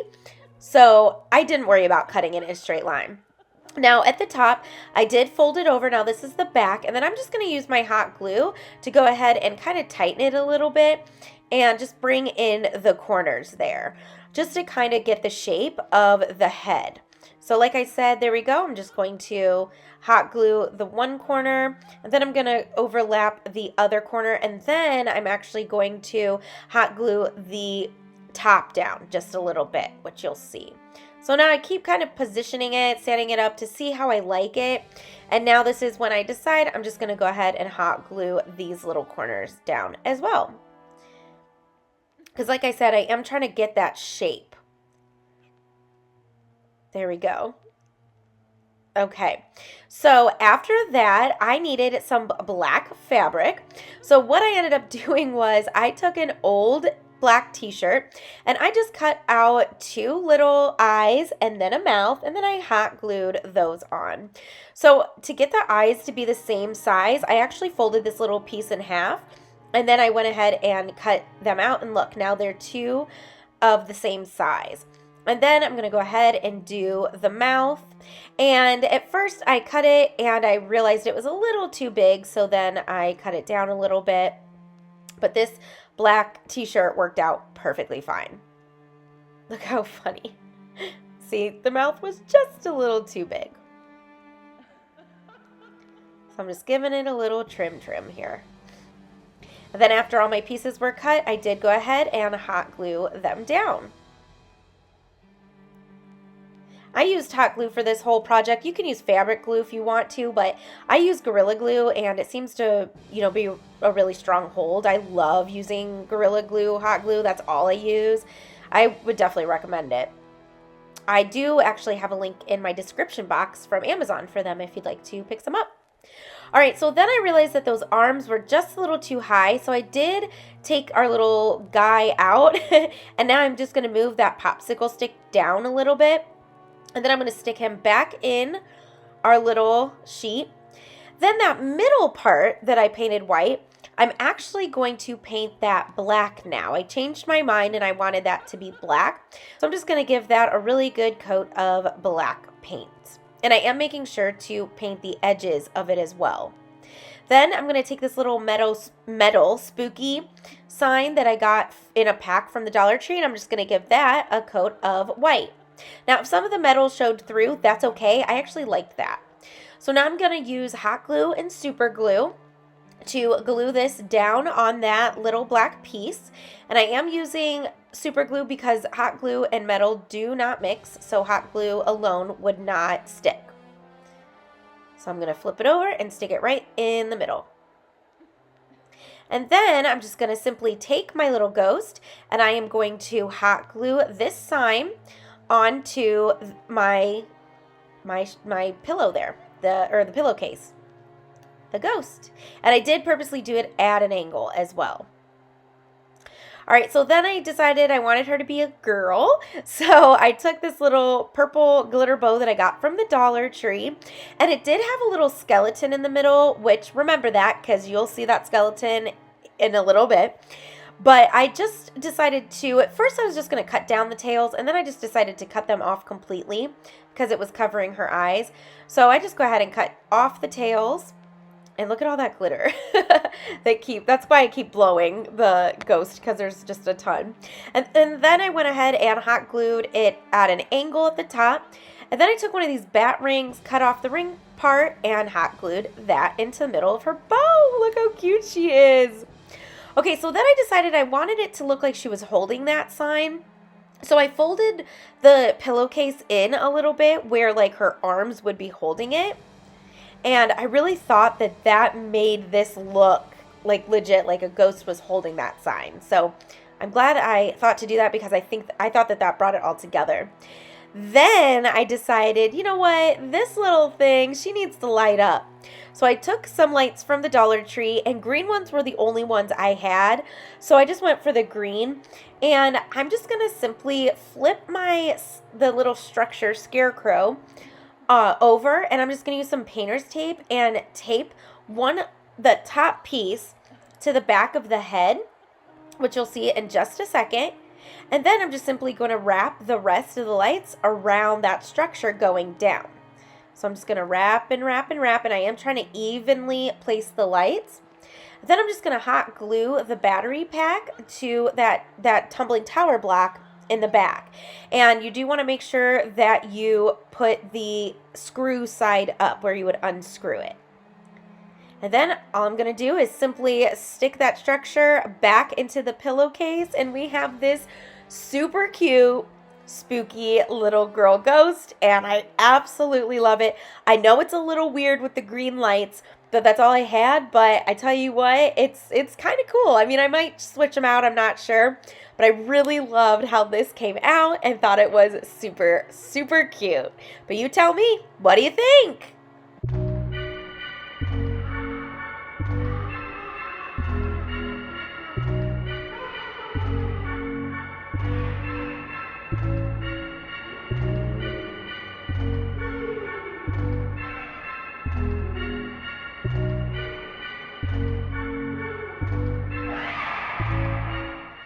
For my second DIY, I picked up this dollhouse from the Dollar Tree, and you've probably seen a lot of people do this.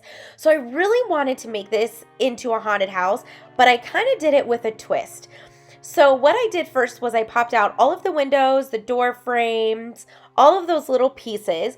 And then I'm just going to take my black acrylic paint and paint this entire thing with that.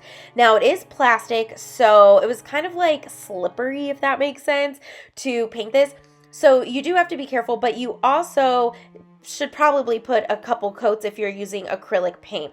Now, or you could just spray paint it and it would be a lot faster and cover so much better. But I just went ahead and painted this with the black acrylic paint. After that, I took these little pieces that had popped out. And for these white pieces, I'm actually just dry brushing the black over it. I'm not painting them black completely. So for like the little window frames, the door frames, and then for the green windows, I am actually going to paint those a solid black. But it's funny, I actually don't end up using those little windows that I'm painting now. But like I said, for the green ones, I did want those to be solid. So I'm just going to go through and paint up all of my little accessories.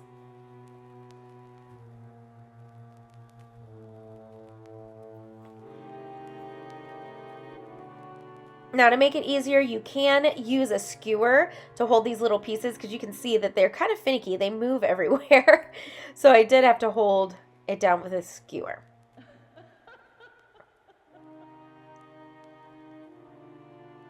So after all of my little pieces were painted, I did go ahead and pop them back in. Now you can see at this point I did not paint the inside of the house. I do go back and paint that entire inside because I realized you would be able to see it. So I did go back and do that. But I'm just going to go ahead and pop all of my little pieces in, and obviously I realized it split into two, so it was easier for me to pop them in. Now at this point I did put those two little windows in. But you're going to see in a little bit that I end up taking them off to do something a little bit more spookier. Now, after I got my pieces in, I did go ahead and slide the roof back on. And then I'm going to pop that last little window in on this side. It was funny because I actually kept having to hide this little house from my daughter. I bought it a while ago, and because she wanted to play with it. So finally I just went out and bought her one because she kept stealing it from me. Okay, so then to add a little bit of texture and dimension, I took my silver metallic paint and I just kind of painted over everything. I'm just dry brushing over it. I really do feel that that silver metallic paint really adds a lot to the look. So I love putting this paint on Halloween projects because I don't know, I just feel like it adds that spooky touch.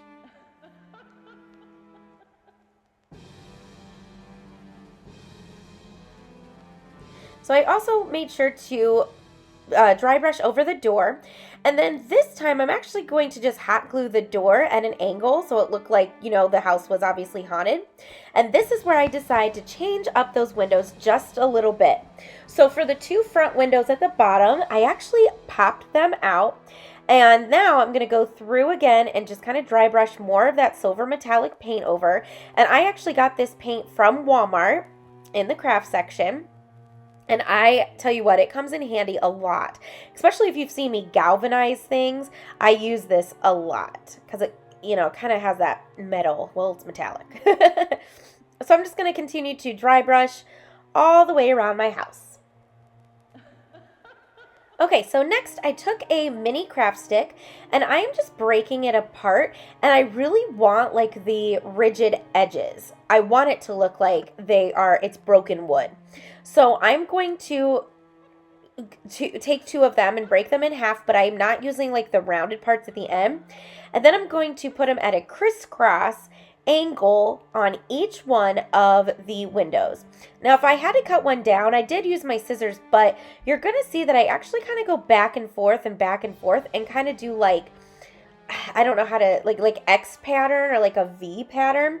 And then once I had all of my little pieces cut, I'm going to go through and I'm going to paint that with brown paint. I'm going to kind of make it look like the windows were boarded up. So you can see I am, roughing up the edges a little bit. So now I'm just going to use my nutmeg paint, and I'm just going to paint each one of these.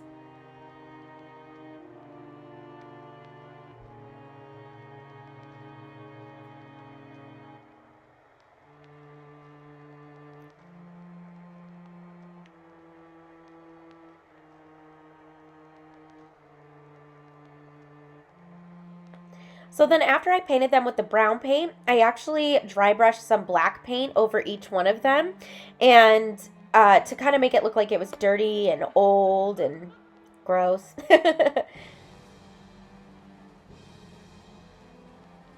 So then I just simply hot glued these onto the windows to make it look like they were boarded up, and I did glue them like at an X, and I really loved how that came out.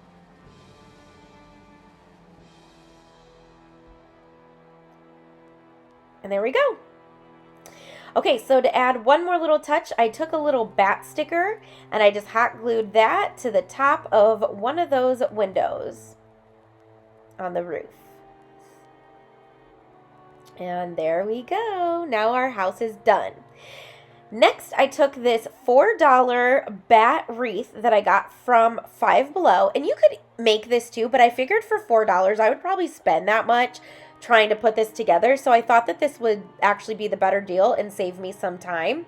So now I want to figure out a way to attach my house to the inside of that wreath. So what I ended up doing was using those black small zip ties and zip tying two of the ties together, and then I'm actually going to put it through the side windows underneath my wreath and attach it, and this worked out perfect. I love the way that this wreath came out. It was so cool.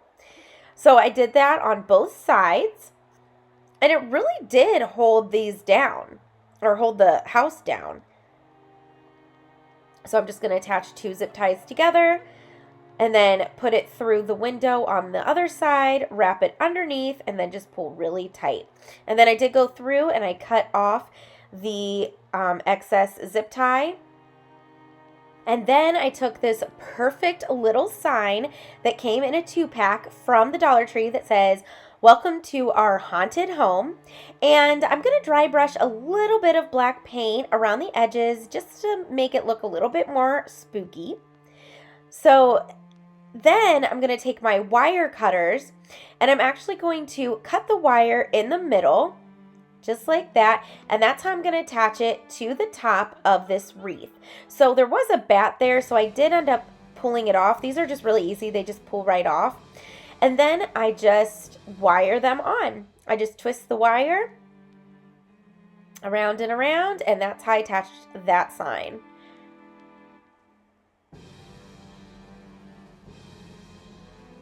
Now, after I had the sign attached, I kind of adjusted it a little bit so it didn't hang so far down, but it kind of was over the top. See, I just pushed it up a little bit. And then I just kind of reinforced it with some hot glue. All right, to add a little bit more, I'm going to take these purple flowers that I got from the Dollar Tree, and I'm going to hot glue one on either side of my haunted house. And these are the ones that had the eyeballs in it, I think. Maybe not all of them had the eyeballs, because I don't see any eyeballs on those, but... Or maybe they did and I took them out, I don't remember. And then, to add even more, I'm going to take these purple branches And I'm basically just going to stick them in my wreath, following like on either side. I don't know how to explain this. Maybe just watching it would be better. But real quick, I want you to look at the door of my haunted house and look up, and you see that little skeleton head there? That was in the middle of that purple bow that I hot glued on our ghost in the first DIY. So I wanted you to know where that came from. So I'm just kind of sticking in my little purple branches all the way around.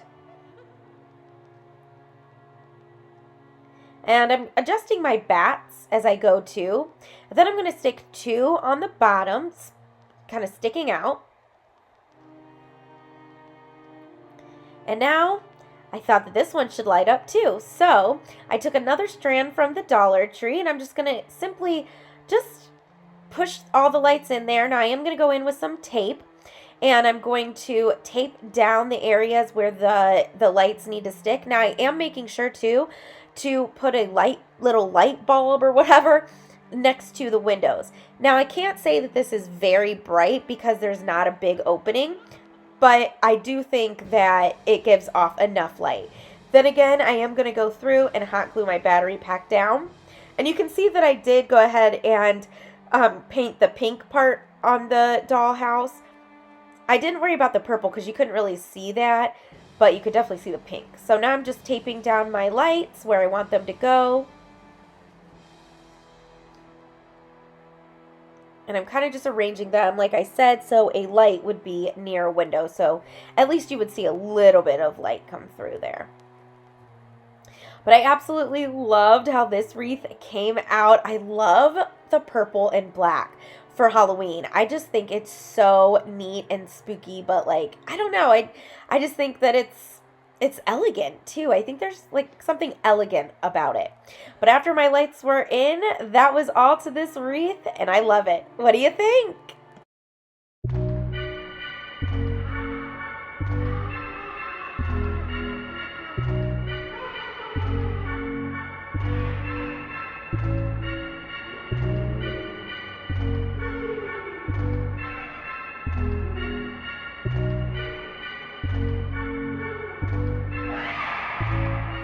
DIY, I'm going to pick up this picture on an easel that I got from Big Lots after summer, for their after summer sale, and it was only $2. And the easel's actually connected to this, to the picture. Now, if you don't have this, that's okay. You can just use a picture frame or any kind of wooden picture would be good, anything like that.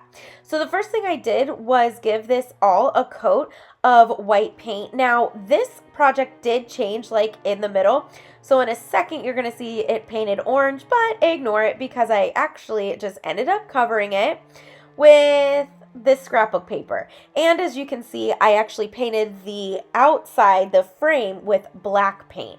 So sorry about that, but I changed my mind halfway through. So what I did was I just put the paper inside the frame and used my fingernail to kind of create where the inside was, and then I cut it out, and now I'm just going to use some Mod Podge and Mod Podge this down into the frame. So this was another super, super easy one too. So I am going to make sure that it's completely covered. I'm going to pay attention to the edges and the corners.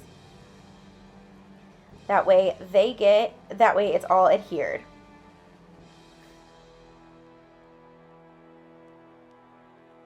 Then I'm just going to put my scrapbook paper in onto my little easel. All right, so then I found this really cute card at the Dollar Tree, and this is like in the section, not like where the cards are, but this is like individually wrapped. So I went ahead and cut off the back flap of it, and I thought this card was perfect for the scrapbook paper. And now this bottom piece actually kind of comes apart here, like it lifts up. So I just took some Mod Podge and just glued the two together so they stayed together. And then I'm going to use my 3D pop-up tape that I got also from the Dollar Tree. I'm just going to cut off a few pieces, put them on the back of this card, and then put the card in the middle of the paper. It was simple. So easy to do. And I can't wait to put this out. And I don't know if you saw the front of that little card said trick or treat. So I thought it was super cute. So I did put a little piece in all four corners and one in the middle. And now I'm just going to push it down in the middle of my easel. Look how cute. And see the polka dots at the top? I mean, how more perfect can it get? All right, then just to add a little bit more, I took these orange spiders from the Dollar Tree. I cut off the ring part. And I'm just going to hot glue 3 down in one corner and 2 in the other. And kind of arrange them.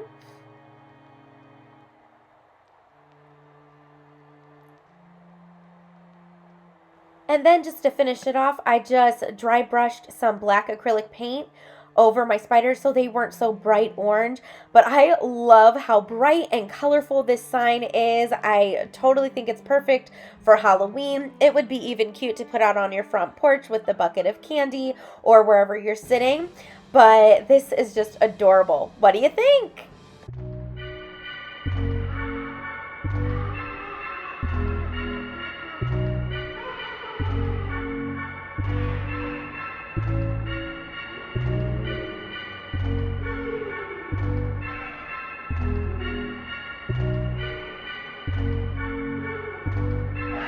To begin making this, I'm going to use a black glass bowl from the Dollar Tree, and I'm also going to be using this funnel. Now, it comes in a pack of 3, and I'm using the middle size funnel.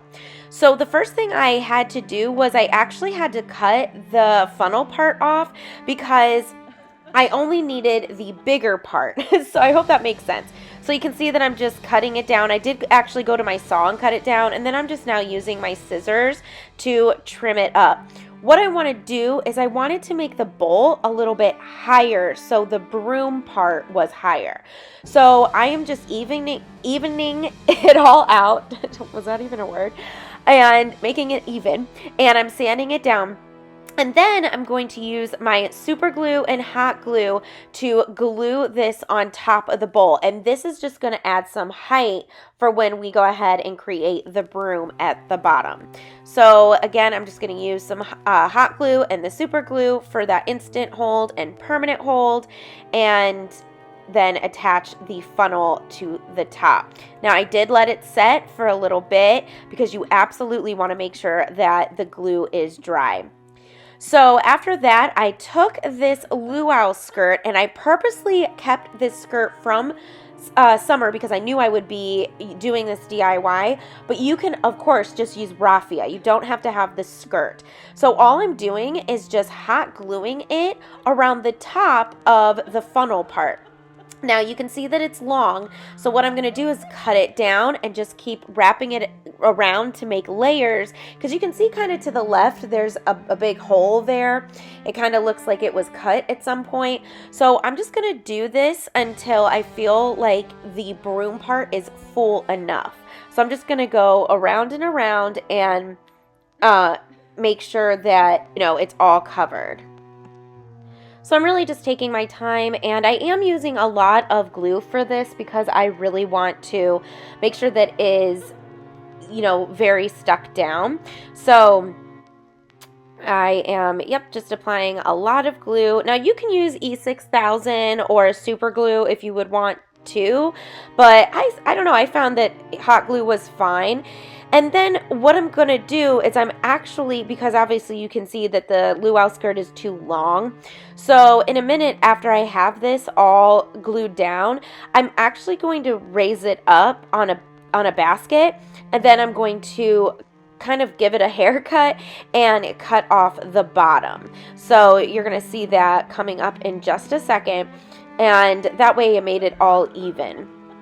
Okay, so now this is where I say I'm going to raise it up, and now I'm going to go ahead and just chop, chop, chop. Now the length that I'm going to is the bottom of the bowl.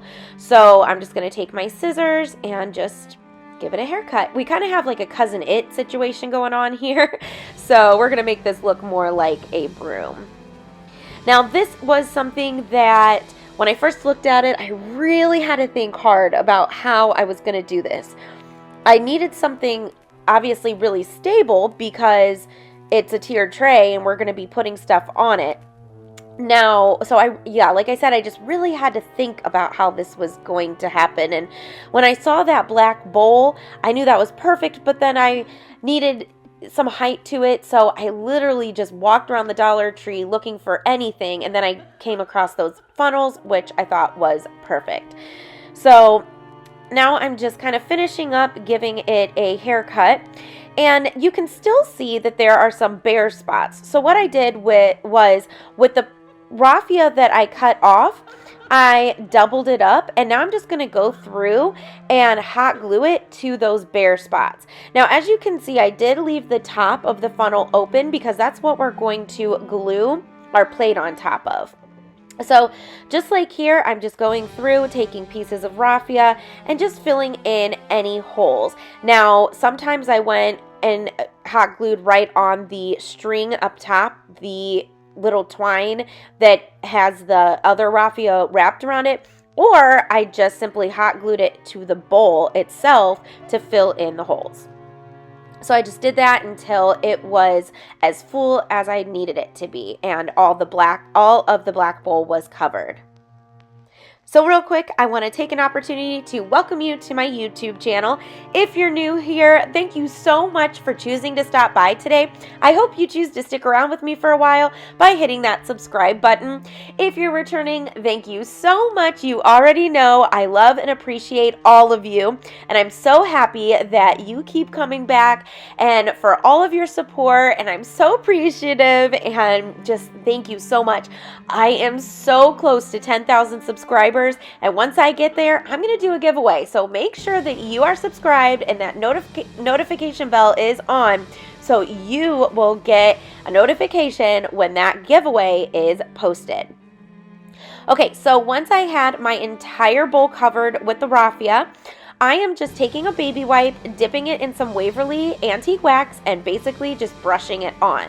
Now, the broom on the original piece was darker, so that's why I opted to make this one darker, and I'll be honest, I like it darker. So I just basically just covered it all up. And I just did this, and I kind of did layers. Like I went around to the first layer, I would lift that layer up, do the second layer, and I mean, it was impossible for me to get every piece of raffia, and I kind of do like the two-tone effect to that as well. But I just think that, oh gosh, I can't wait for you to see the final product. It came out so cute. So then I just kind of, just stained the raffia, cutting it down, making sure it looks how I want. Okay, so for the tier tray parts, I'm actually using these melamine plates that I got from Target. They were each 50 cents, but I do know that the Dollar Tree also sells plates. I just would not get anything heavy. I would just get you could get even a plastic plate and spray paint it whatever color you want. So here's what I'm doing. I, for extra support, decided to glue down a wood square plank. But I realized that I really had to cut the top of the funnel down to make it even with the top of the raffia. So, because it wasn't going to work if I didn't. So right now I'm taking my knife and I'm just kind of cutting it. That way it is, like I said, it's all even with where the raffia starts. And then it'll give me a good surface for me to hot glue and glue that on. So again, I'm going to use my hot glue and super glue and put that square right on top. Now, so it would blend in, I did go in with some black acrylic paint, and I'm going to paint around the edges of the square, and then I'm going to paint the bottom. So I did, but first I reinforced it by going around the bottom and putting more hot glue. And then as you saw, I did hold it there for, quite a while until the glue set up. You really want to make sure it's dry. So now, like I said, I'm going to go ahead and paint the edges. You don't have to paint the top. I just use that as a palette and to put the paint on. So I just painted the around the edges and at the bottom. And just make sure that it's all painted, and that way it blends in. Now you can use acrylic paint, chalk paint, whatever you have. Okay, so after that, I went ahead and wiped the rest of the paint off, and now I'm going to use my hot glue and super glue and glue down this plate. There we go. Okay, now again, I am pushing down on it to make sure that it is fully adhered. So I do hold it for several minutes. Now, to give it more weight, I added some paint bottles, and these were pretty full paint bottles, and I am just going to add those on top to, weigh it down so the glue will set. Oh gosh, I cannot wait for you to see. Okay, so next I took this dowel rod, and my dad had given this to me, but you can use a plunger stick and do the same exact thing. So what I needed to do first was find out how tall I wanted that first tier to be. And I decided that I actually liked the length of the bottle. So what I'm doing right now is measuring the length of the bottle just like that, because I liked the height of that. So then I took it to my miter saw and I cut it down. And now again, by using hot glue and super glue, I'm going to glue this to the middle. Now here's the thing you really want to watch, because I actually had to take this off and do it again. I don't know if I show it, but I did. You want to make sure that this stick right here is in the middle of the broom so it looks like it's all one piece. The first time I did it, it was not even, so it looked weird because it was offset from the broom part at the bottom. So you do want to make sure that it's even. See, I did show it. I had to take it off and reposition it. That way the stick was right in the middle of the broom part. So now I'm just going through and I'm gluing it on again to make it even and to make it actually in the middle. So now once that's on, I'm going to add my bottles again and weigh it down.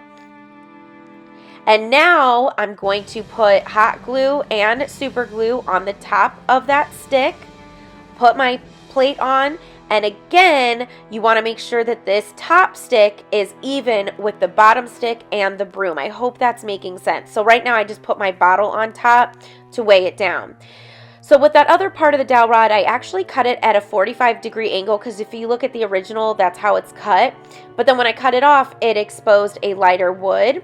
So after I sanded it down, I'm just taking my Waverly Antique Wax and I'm just staining it, and it ended up being the same color.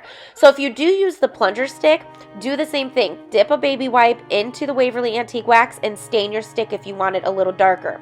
Now what I'm doing is I just brushed on some black paint to kind of make it look dingy and old. And now I'm going to do that to the stick that I had already glued on. I didn't think to do that until after I glued it on, of course. So now I'm just going back and just rubbing on some black paint. And that was the black paint that was on the baby wipe that I used to wipe off that square piece. I hope this is all making sense. After that, I added some super glue and hot glue to the top of that plate. And again, I'm going to add something to the top to weigh it down. And I let this set completely overnight.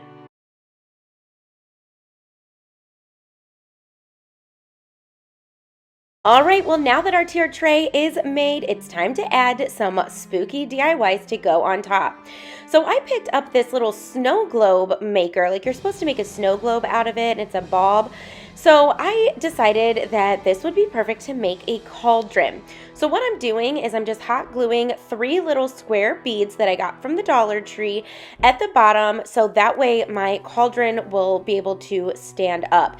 And I just hot glued them like in a triangle pattern, and then I'm going to paint this entire thing in black acrylic paint, and I did have to give it a few coats.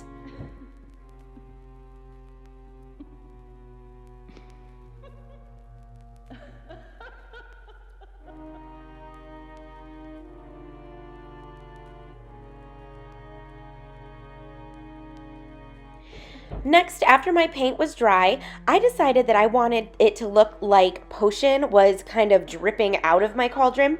So I'm just going to take my hot glue gun and I'm just going to make some drip marks going down, and I'm also going to put a bunch of hot glue around the rim of my cauldron as well. So I'm going to do long drip marks, I'm going to do short drip marks. So I'm just going to go all the way around just to create that spilling over look.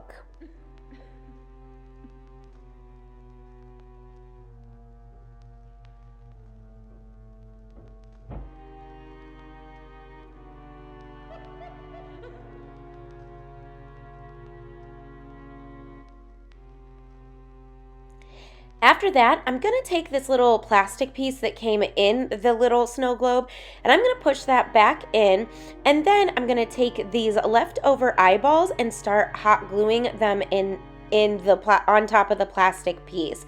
I want to create like bubbles, like it's bubbling out. So I'm just going to hot glue 3 of them together. And if you don't have the eyeballs, you can always use ping pong balls or other styrofoam balls. It doesn't matter. I know that Dollar Tree does sell the little styrofoam balls too. Then to fill in the spaces, I'm going to use this vase filler that I also got from the Dollar Tree, and I'm going to hot glue all of these little guys in there too. And I'm just using different sizes. Now I'm using all the white ones because I'm going to paint this, so I thought it would be easier to paint, but you can use whatever color you have because obviously you're going to paint over it. So I'm just filling in all the little holes, just kind of make it look like it is boiling over.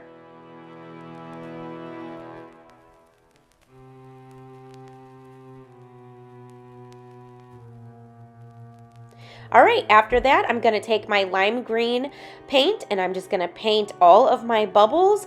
I'm going to go around the rim of that plastic piece, and then I'm going to paint all of my hot glue drips too.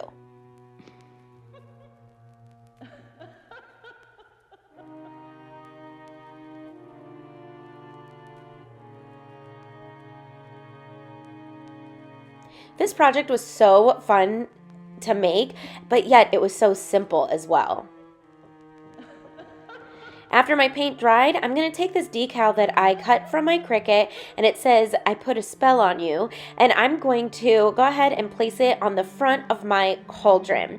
Now, if you don't have a Cricut, that's okay. You can use rub-on transfers, stencils, stickers, you can handwrite it, you can print something off of the computer and Mod Podge it on. There are many different alternatives to having a Cricut.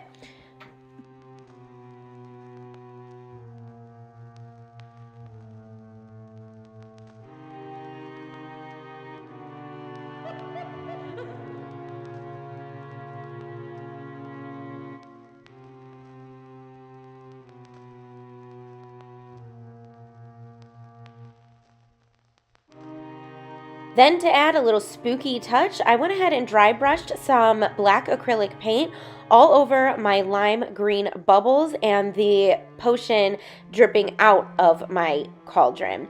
And I really love the touch that this added. I think it added dimension, but also, like I said, it gave it some spooky vibes.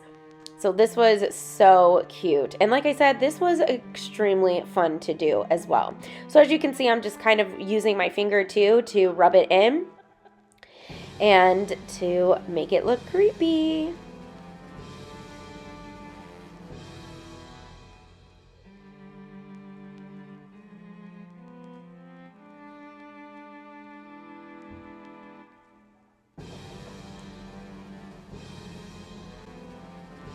And here is our little spooky cauldron. How fun.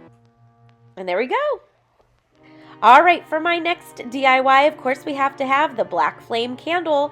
Now, this candle is a battery-operated candle that I actually got from Dollar General. This was $3, and I could not find for the life of me, and I went to several different Dollar Trees, their battery-operated candles in this size. So I just opted for the Dollar General and it was fine. So I noticed when I was looking up a picture of the black flame candle, it had a lot of like this brown writing or pictures around it. So what I did was just dry brushed some nutmeg paint all over like you just saw. And this one has texture on it, so, or like a design, so it actually brought out that design, and so I think that it made it look really cool too. So next I'm just going to do the same thing we did with that potion, or with the cauldron, and I'm just going to drip hot glue all the way around the rim, and then of course all the way down the sides.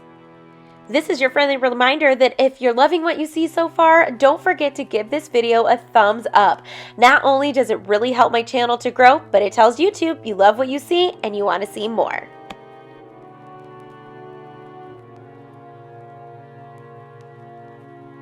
Then after all that dried, I am just going to go through and paint all of my hot glue. I'm going to paint that black, and then of course you have to paint the flame because it is a black flame candle. Well,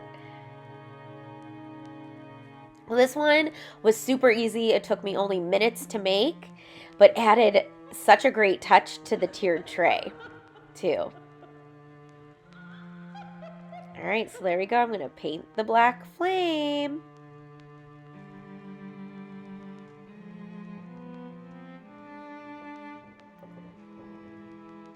And now we have the black flame candle. Don't light it. Okay, so of course we have to have the spell book. I am so sorry, I lost footage to this first part, but what I did was I grabbed a paperback book, and this is a small book because it needs to fit on a tiered tray. I took my spackling and I just rubbed it on with my finger, and then I let it sit for about 3 hours to dry. Now, personally, I would have let it dry overnight. I just didn't have that kind of time. I had to get this done, but I would let it dry overnight. Next, what I did was I took a kitchen sponge and I'm going to dab the nutmeg paint all over this book. And I did paint the side as well. Now, I actually got this idea from Bargain Bethany. She is on YouTube. She's amazing. I think it was last year or the year before, she made a spell book, and she actually used tissue paper and Mod Podge, which added that texture, that raised look. I thought that that was absolutely brilliant, but I wanted to try something a little different, and I thought about using the spackle, and this worked really well too. So you could use either one you'd like, either the tissue, the paper, the toilet paper method, or the spackling. I will leave the link to that video of Bargain Bethany's in my description box so you can check out hers. Now, everything else I did after this was completely all her, all credit goes to her. Basically, I just watched how she made it and then just recreated it using the same items. So I just, cause why, you know, if it ain't broke, don't fix it. She came up with the perfect way to make this. So next, after my my nutmeg paint was dry, I just went through and dry brushed some black, and you can still see a little bit of the white on there coming through from the spackle, so that gives it a really neat look as well.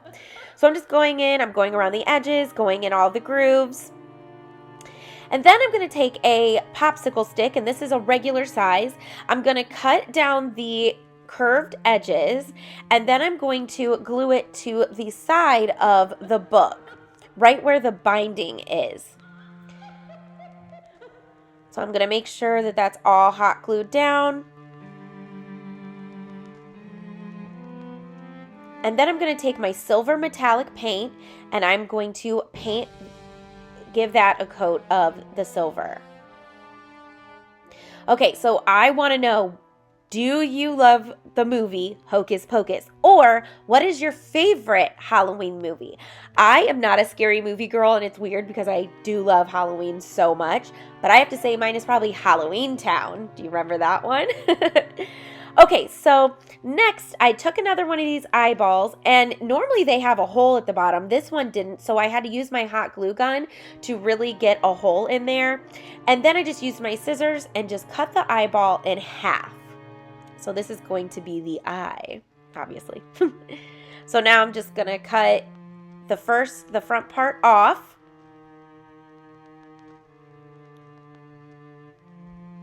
Then I just kind of sanded it down a little bit so it wasn't so rough on the bottom. And then we're going to hot glue that down to the other side of the book.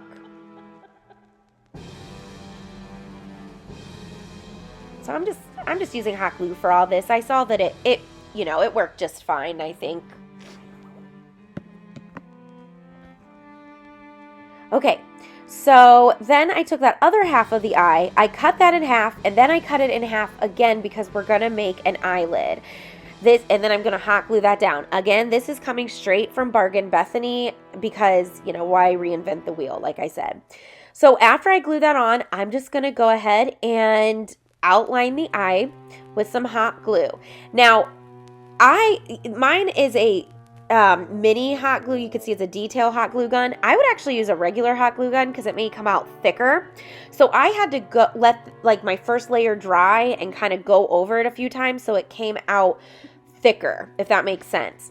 So after I traced around the eye, I did the snake on the silver piece, and now I'm just going through and just making those stitch marks. And these are just random little squiggle lines. I mean, I don't know how else to describe it. And then see, once that was dry, I went again and went over it one more time. And I think the snake I might have actually gone over 3 times because, like I said, I really wanted that to be thick. And then again, I'm just going to go over everything. Now, the book that I'm using, it did come from the Dollar Tree. Like I said, it is a paperback book, but it is smaller than one of those regular size books. So I thought this was the perfect size because I was, you know, to put on a tiered tray. Okay, so now I'm going to use that other half of the eyeball. I cut that down a little bit. Now I'm going to hot glue the bottom eyelid on.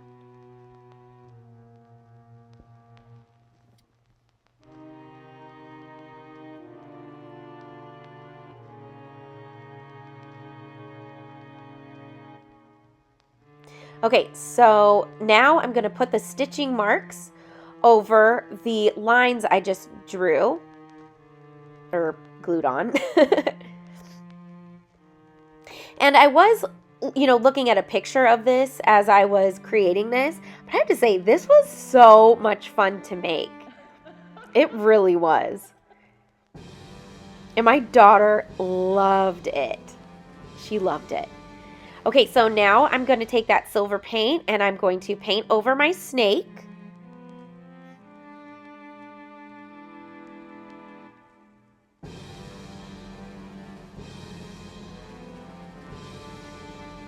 And then once the stitching glue dried, I'm going to take my sponge and I'm just going to dab all over the stitching marks. That way it all blends in, those lines that I drew. Now, my sponge actually still had black on it too. So if you're seeing black go on, it's actually a mix of black and brown. But that was perfect because it just added more texture. I would have done that anyways. Okay, so then I'm going to take a paintbrush and I'm going to paint his eyelids with that nutmeg brown paint.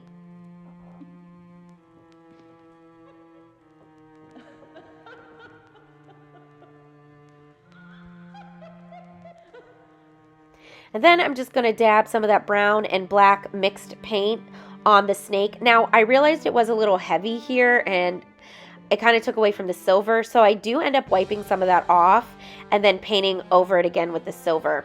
I really wish that I would have made that snake a little bit thicker. I don't know, I just felt like it needed to be thicker, but that's okay.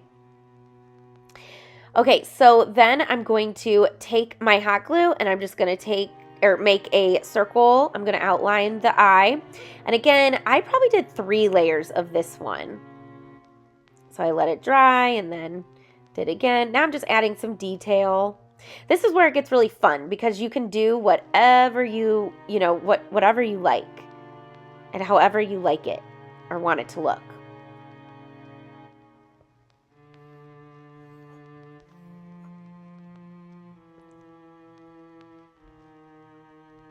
So here we go. I'm going to add the next layer and then let that dry. Okay, so there were like snakes in the corners, so I'm just going to do my best. These definitely don't look like the actual spell book, but just make sure to put a head on your snake at some point. And I just kind of made like little windy lines. I did my best. Now I'm just rubbing on some of that black. And then I'm going to go over the snake again. Okay, so now, or at least that's what I thought I was just about to do. Okay, so now that the ring around the eye is dry, I'm going to paint that with silver paint. And I do believe I go over this ring around the eye one more time because I just wanted it to be a little thicker. Okay, now here I'm going to go through and cover over my snakes again.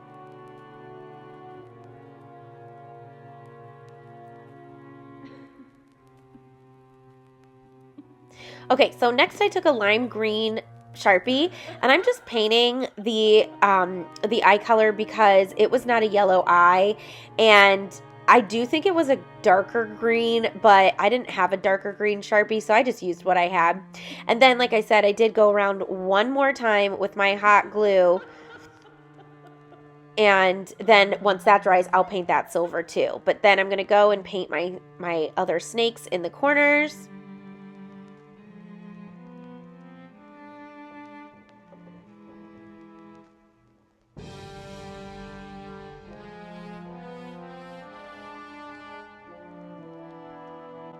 And then that third layer of glue dried, so I'm just painting that. And then I'm just going in and adding some black paint for a little bit more detail.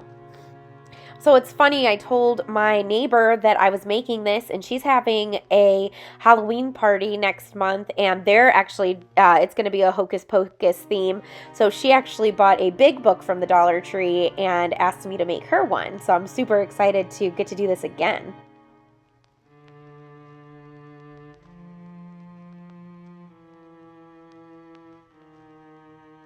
Then I'm just kind of dabbing some of that black paint around the silver part of the eye, and then on top of the snakes as well.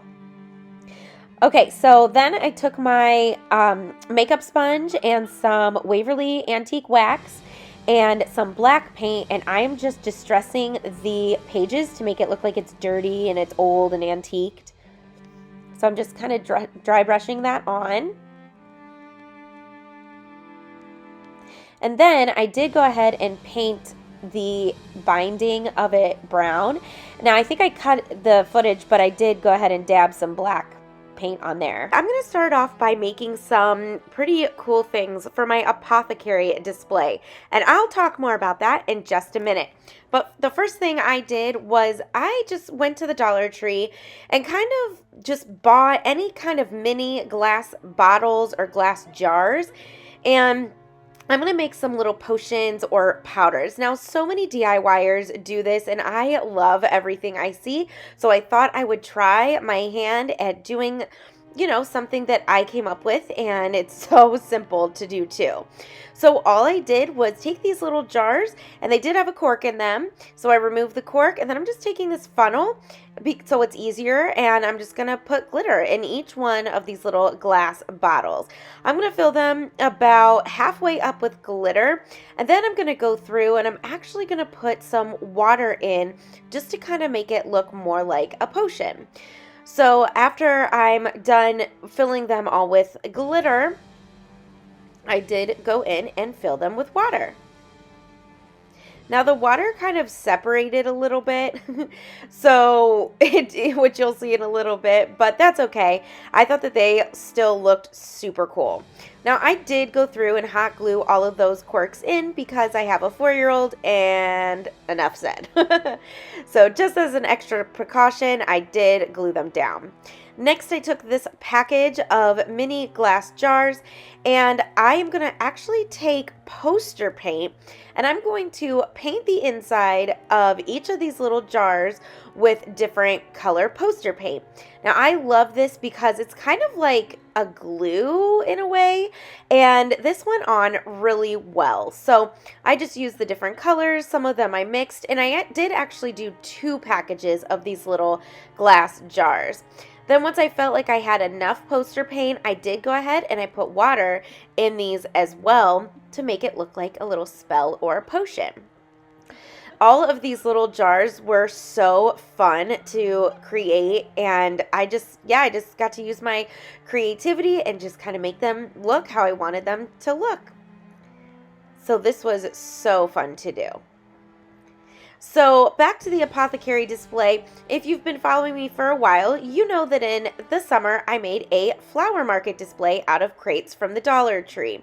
So for the fall, I decorated it like a pumpkin patch, and now I'm going to do an apothecary. So after I had all the glitter in the jars, I went through and painted all the lids black. Then after that, I took a paintbrush and I just am dry brushing some of that black paint over each one of my jars, including the cork on top, just to give it that spooky and creepy look. I wanted these to look very old and dingy, so I'm just dry brushing some of that black paint on each one of those.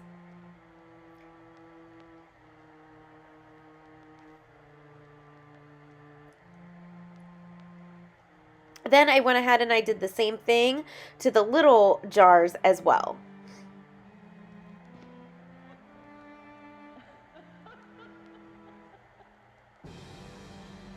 All right, so after that, I took this bottle, and I actually have 2 of these, and it's filled with seashells, and I took off the tag, removed the raffia up top, and I'm going to do the same thing, and I'm going to use the poster paint to paint the inside of this jar. Now, this jar is a little bigger, so it's not going to fit in the crate itself, but this is going to go on top. So I always like to decorate the top of my little display as well, because I just think it makes it look so fun. So I'm going to add water to this one too. I'm going to stir it up, and then I get kind of just, work with it until I like it. I'm going to give it a little shake. And then I decided this one needed a little more water. And then I just used my paintbrush to kind of just swirl it around a little bit. Now, before I glue the top on, I took a little black paint and put it in the bottle as well to make it look kind of dirty and old. And now I'm going to hot glue my cork in that too. And then I'm going to do the same thing. I'm going to take that black paint and just dry brush over the glass bottle itself and the cork. Okay, so then I had this bottle that I also got from the Dollar Tree, and I'm going to do the same exact thing. I'm going to go ahead and put some poster paint on the inside, and I'm going to try to paint the inside as best as I can. It was kind of hard to get my paintbrush in there. And then I went ahead and filled this one with water as well. I didn't fill it all the way up, just to the neck of it, I guess. And then I'm going to add more poster paint, just to give it more glitter. These came out really fun. I really liked these. Just gonna mix it up. And then I believe I put a little black paint in this one. Yep, in this one as well too. And it made it a really disgusting color, but that's kind of what I was going for. So then I thought, you know what? I'm gonna make this look even spookier. And I put some googly eyes in this. Now, it didn't really look that great because they kept like flipping over, and it was really hard for me to flip them, so the eyeball was facing up. But I thought that, but with the angles that you can see the eyeballs, it was pretty cool. So I just added some little googly eyes inside my little jar. I kind of thought that was funny. And then I went ahead and hot glued that lid down too. Next, I'm going to take that black paint again and just do the same thing and dry brush some of that paint all over the glass and the lid. Now, I had these little labels left over from a DIY I did a couple weeks ago, and I'll leave the link in the description box below. So I just used these to go ahead and Mod Podge onto the big bottles. I'm not going to worry about all those little bottles, but I did go ahead and Mod Podge labels on to these bigger ones, and I really loved the effect that this gave. I just think it really added to all of this as well. So I did a little label on that first one, and I'm going to do this one. And I am putting a layer of Mod Podge underneath my label, and then I'm going to go through and put a layer of Mod Podge on top as well.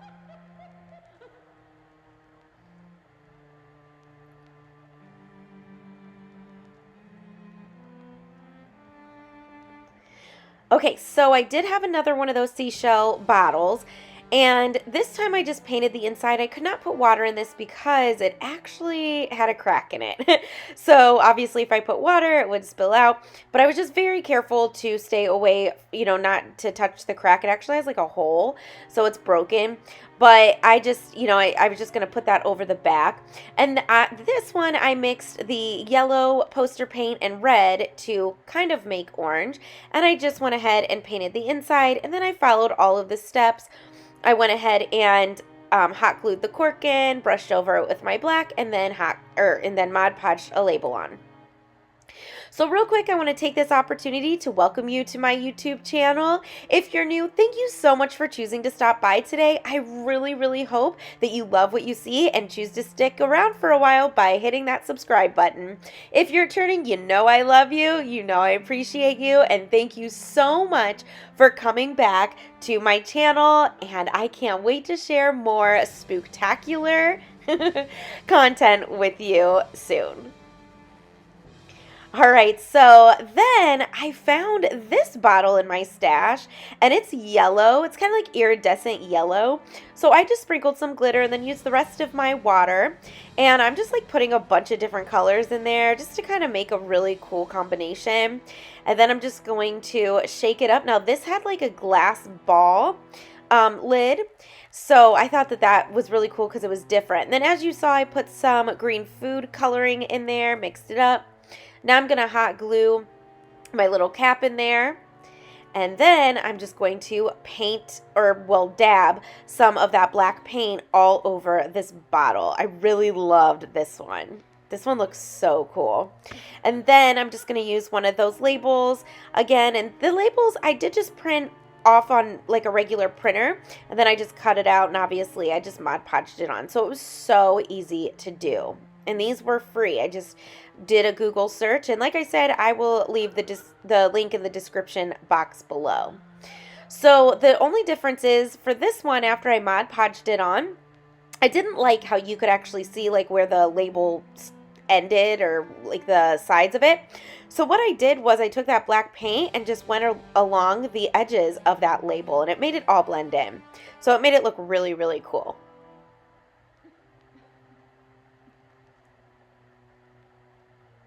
And there we go. Now we have some really cool potions. All right, now we're going to make some DIYs for the mantle. So if you remember, I actually made a little pumpkin sign for my mom's mantle. So this is actually the back of it. So this sign is reversible, and she can use it for fall, and then she can turn it around and use it for Halloween. So I did end up painting this orange at first, and then I decided that I really did not like it. And you can see that I'm only painting the inside of this cupboard. This is like a cupboard door. And then I went through and I painted the outside, the frame of it. But I do go through and I started dry brushing over the orange, and like I said, I just really did not like it. So I did end up just fully painting this entire thing black.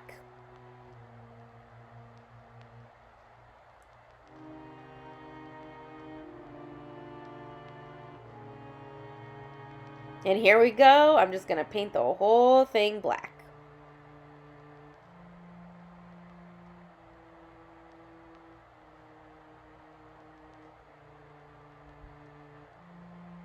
All right, so then I decided that because there's orange underneath, I actually went through and sanded it so some of the orange came through, and I used a very coarse piece of sandpaper because I really wanted that orange to come through.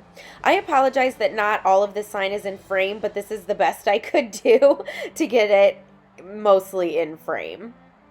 So I'm just going through and sanding it down, making sure to pay attention to those edges too around the frame.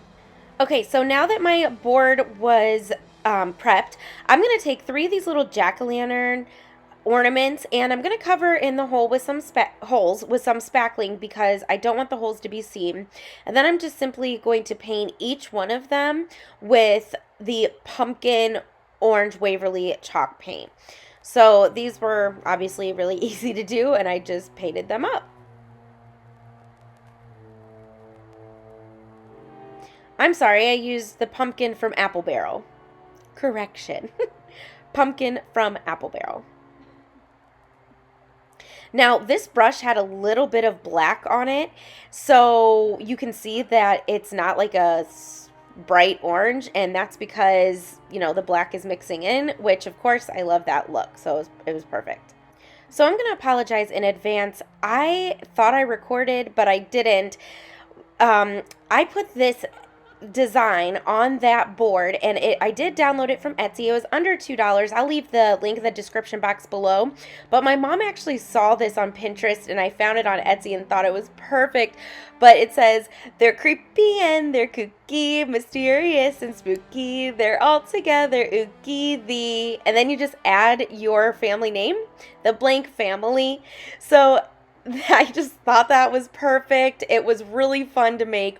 So then I just hot glued those 3 little pumpkins underneath the decal, and now I'm just kind of rubbing some black paint along the jack-o'-lanterns, and then I'm going to go over the white as well just to kind of distress it a little bit, make it a little spooky and creepy.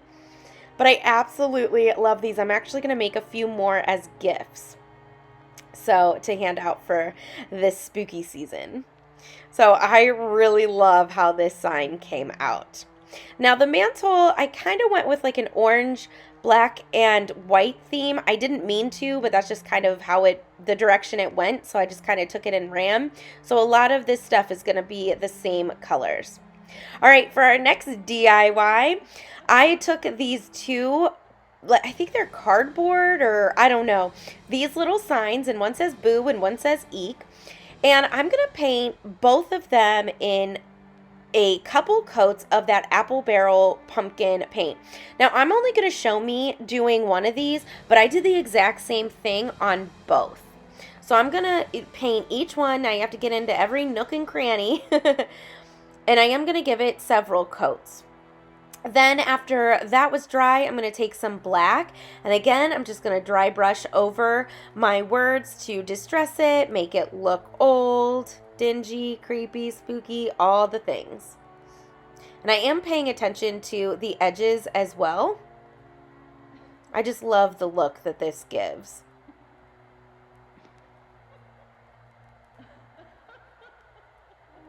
This is your friendly reminder that if you're loving what you see so far, don't forget to give this video a thumbs up. Not only does it really help my channel to grow, but it tells YouTube that you love seeing my content and you want to see more. So smash that like button.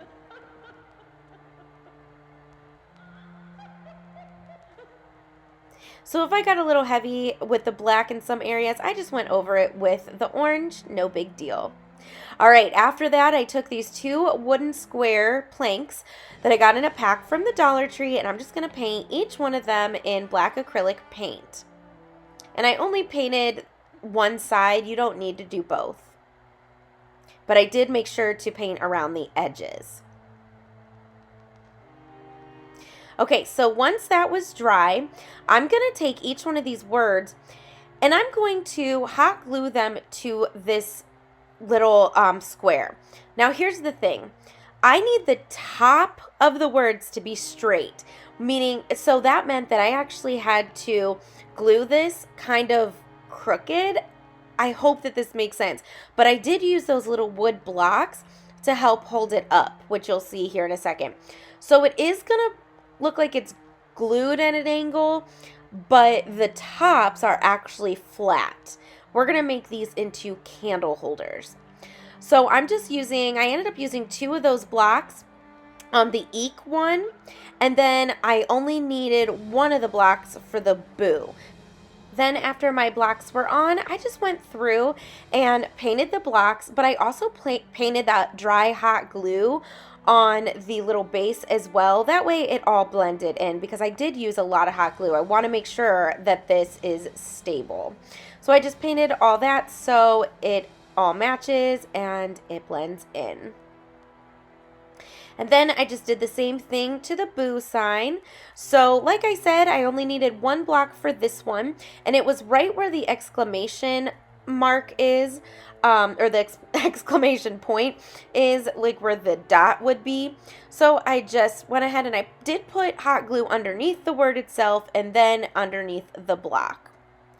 And 1 block really seemed to work. And then I also painted that as well.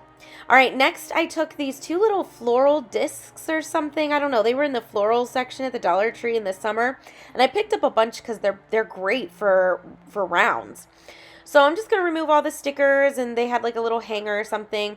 And then I'm going to paint each one front and back with this black paint. And I'm going to, of course, do the sides as well. I think I did a few coats too. Although it doesn't really matter. Well, I guess it depends on where you're going to put these. So I am using my skewer. Here's a little tip to hold my pieces instead of using my fingers, so paint doesn't get all over my fingers. Okay, so now I'm going to use super glue and hot glue to glue my discs on top. Now, this is why I said you have to make sure that the tops were level. So the bottoms are going to be kind of weird, but the tops need to be level. Then to help support it, I did go ahead and flip it over so the glue would set. Then also, to give this extra support, I did end up putting a little tumbling tower block behind these as well. So you're going to see the boo, it keeps tipping over. So that's when I decided to add a tumbling tower block to the back of it. So I glued, see, timber. So, Timbu. Just kidding. Please don't unsubscribe. Okay, so I'm just going to hot glue one of those tumbling tower blocks to the back, and then I did end up painting that black as well. You just want these to be straight up and down for candle holders. I might have put 2 tumbling tower blocks. I don't remember. I'm going to show you right here on the eek.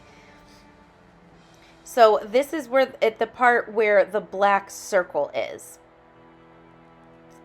Then I paint those black so they all blend in.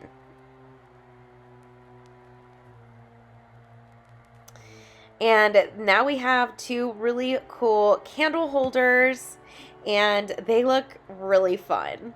Now, of course, if you have candle holders, you have to have candles. So I picked up these battery-operated candles from a set of 5 from Hobby Lobby.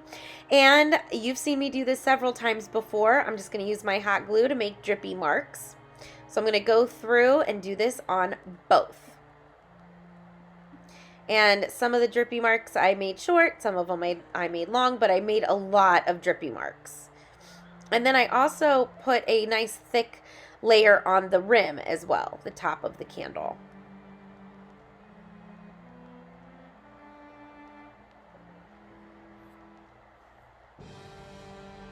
Then after the glue was dry, I just simply went through and painted the hot glue black. Easy peasy. These actually have a remote. I got the pack of, it was 5. A 5-pack from Hobby Lobby, and I really loved it because it was only $20 and it had a remote. So I thought that was a really good deal.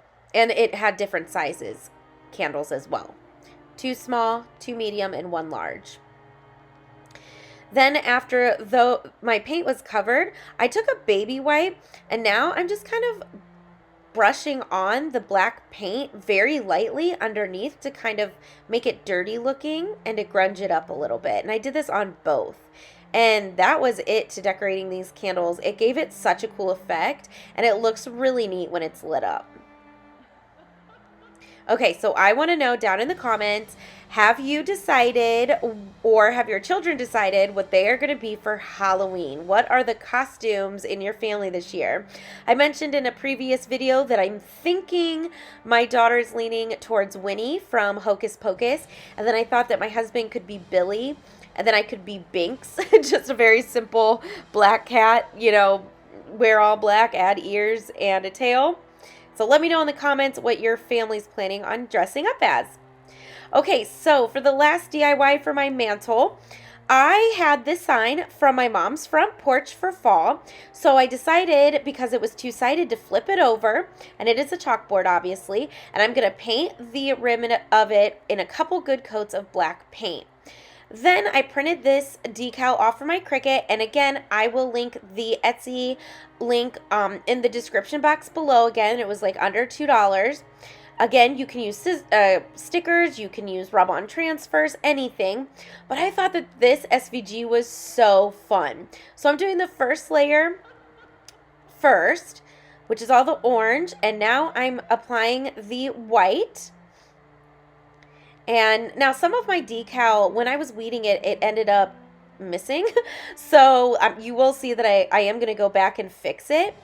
But I just thought it would be fun to do a Halloween countdown, especially with my daughter every day, because she is obsessed with Halloween, just like my husband and I. And then, I don't know if you caught it, but my transfer tape kind of ripped up some of the paint. So I'm just going through and touching it up around the sides. And then I'm going to take these little felt stickers, and I am going to put them like with the coordinating word. So it says when witches go riding, so I put a hat there. And then I decided to take off the sticker ghost, and I'm going to replace it with one of these felt ghosts. And I wanted to put these stickers on to make it more cutesy, because it is a countdown for my daughter, so I wanted it to make it cutesy, but she's obsessed with Jack Skellington, so I loved that this one had his face on it. Definitely wanted to keep that on there. And then I added these little bats to where those sticker bats are, and I do take off those sticker bats. Now, the witch hat kind of covered a little bit of the word, so I did go ahead and trim it down a little bit. I cut a little bit of the top off. And now I'm going to go through and hot glue them all down. I just thought that this added a really fun 3D effect, and like I said, it just added something cute for kids. It's not so spooky. Although my daughter wouldn't care. She loves spooky. And I had these in my stash, and I thought, oh, what a perfect way to use them. Okay, so like I said, my transfer kind of got messed up, so I'm just replacing the pieces. And all I did was reprint the little grave or the headstone. So I'm just going to go ahead and fix that real quick. After that, I'm just going to dry brush some black paint over. And that was it to this sign. It is so cool. I can't wait to use it every day for my daughter. She'll be so excited.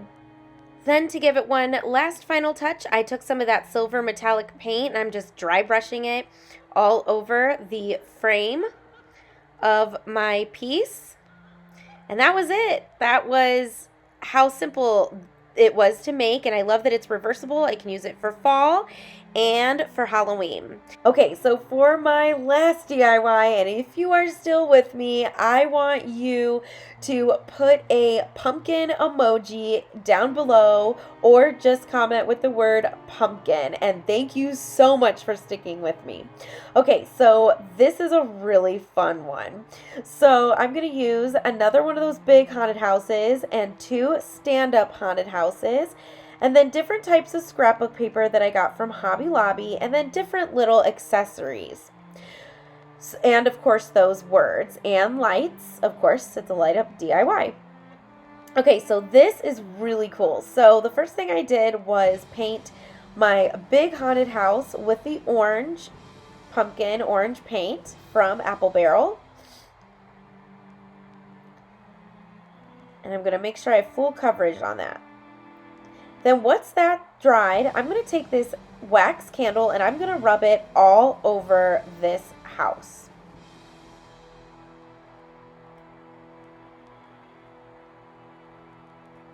And you want to make sure to kind of just do random places. And then I'm going to paint over that with black acrylic paint. I love doing this. I haven't actually done this in a while. I'm going to have to do it again soon. Okay, so once that dries, you're going to take some duct tape, and yes, that's fancy duct tape, and you're going to cover this entire thing completely. So as you can see, I wasn't really using my brain here, and the duct tape went on my paper that I'm working on. So if you see it moving a lot, that's why. It's because it's stuck. So I'm just going to cover this entire thing.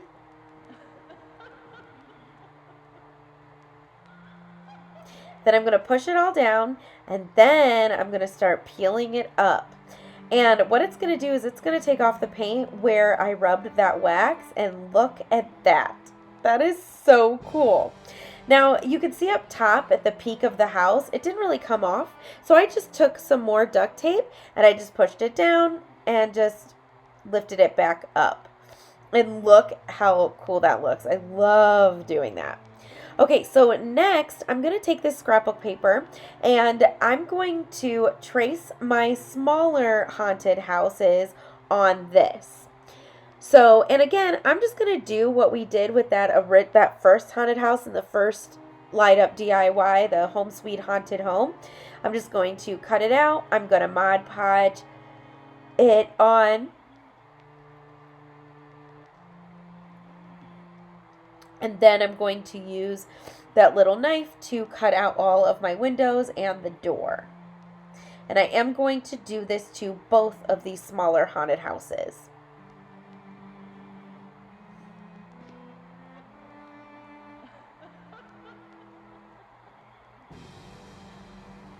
And again, you want to make sure that you get Mod Podge, or that the edges are Mod Podge down. Then I'm going to take my sanding block again. I'm just going to sand it down. Now, to get into those little spaces, I'm going to use a nail file. And that really seemed to help get in there, those little places, like the nooks and crannies. And again, I sand this down. That way it cleans it up. It gives me that nice clean edge. Then there's my little nail file, so now I'm using it to kind of get in between there. And you want to make sure that your nail file is, you know, sharp or coarse, I guess. And then again, I'm going to take that little knife and I'm going to cut out the windows and the door, like I said. And I'm only showing you this on one of my haunted houses, but I do it on the second one too. And the good thing is I'm pretty sure have all this stuff in the Dollar Tree this year. So you could absolutely make any of these.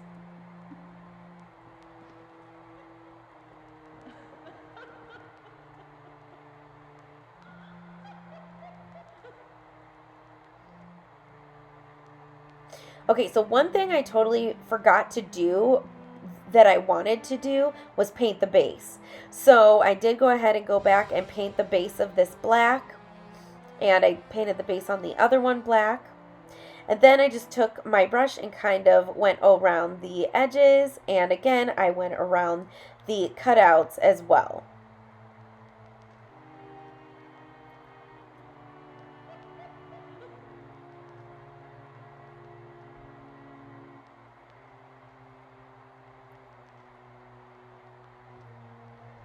Okay, so next I'm going to take one of these little box signs here, and they definitely have these in the stores because I picked some up.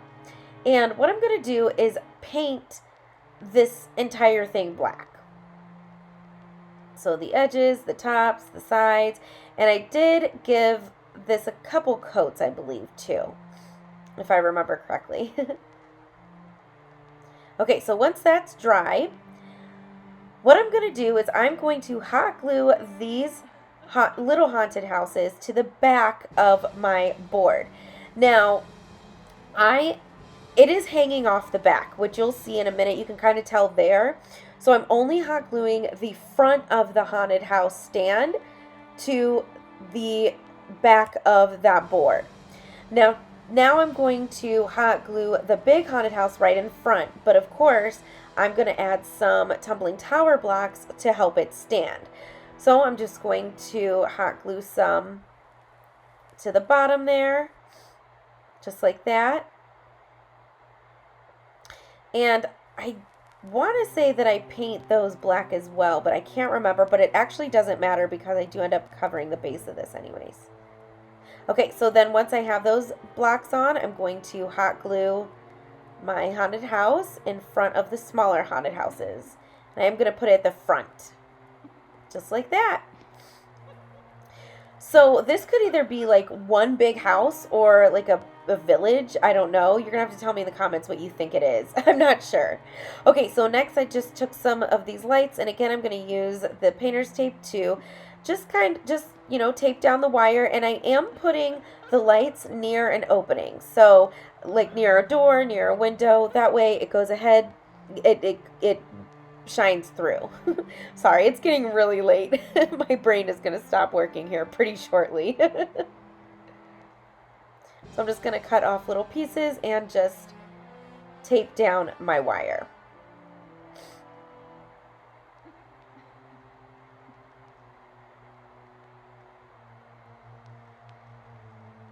And I did hot glue that battery pack right where it's sitting there. And again, you want to make sure to have it screw side up so you can change batteries. Okay, so now our little house is coming together. So now I'm going to use this creepy cloth, and this one's black this time. And this is what I used to cover the base.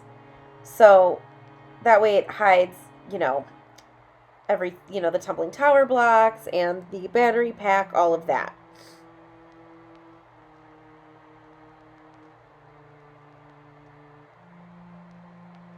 So I did cut it down a little bit, that way it wasn't so big and bulky.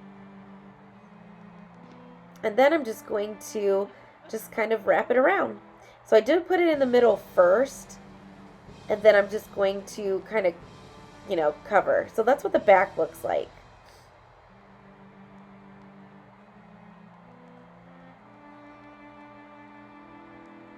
And I kind of just had to play with this a little bit until I got it to look how I wanted.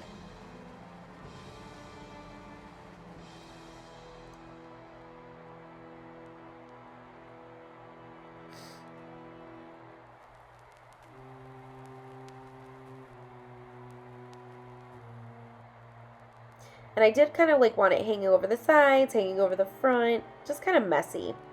Next, I'm going to take these pumpkin picks, and I am just going to first I'm going to dry brush some black over it, and then I'm going to hot glue them on my display. Now, I am so mad. I have not found these like pack of pumpkins or the pumpkins on the sticks anywhere in my Dollar Trees. And I am so mad because I use those pumpkins all the time. Let me know in the comments if you have found any of those. Like, I couldn't even use them for, you know, any of my fall stuff either. So I'm going to put 2 on each side, and I don't know if you saw, but I did add a smaller one too. Or no, I put 2 on one side, sorry. And then I'm going to take this black, like, I don't know, branch tree stuff, and I'm going to hot glue it to the back of one of my houses. So that way it just kind of looks like branches.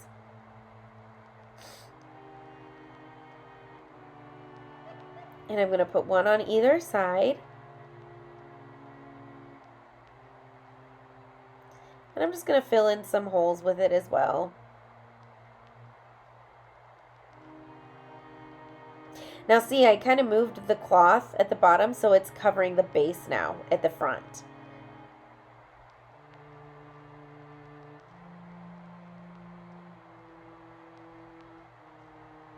So I did hot glue the tree to the actual house too. Okay, so then there is a hole up top. So I did decide to put a spider on it. I used to not fill in holes. Now, if you watch my, newer videos, I do fill in holes. So you could just do that too. Okay, then I took the word beware, and I did not paint it. I'm just keeping it galvanized or metal. And I'm going to put those 3D stickers on it again, and I am going to, I believe I doubled up on it as well. And then I'm just, yep, I'm doubling up. And then I'm just going to hot glue that to the middle of that house, kind of at an angle.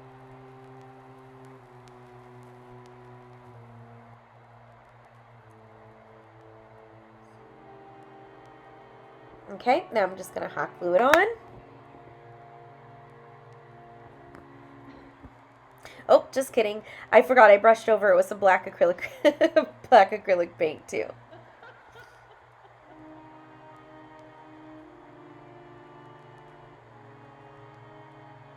And now I'm going to hot glue it on.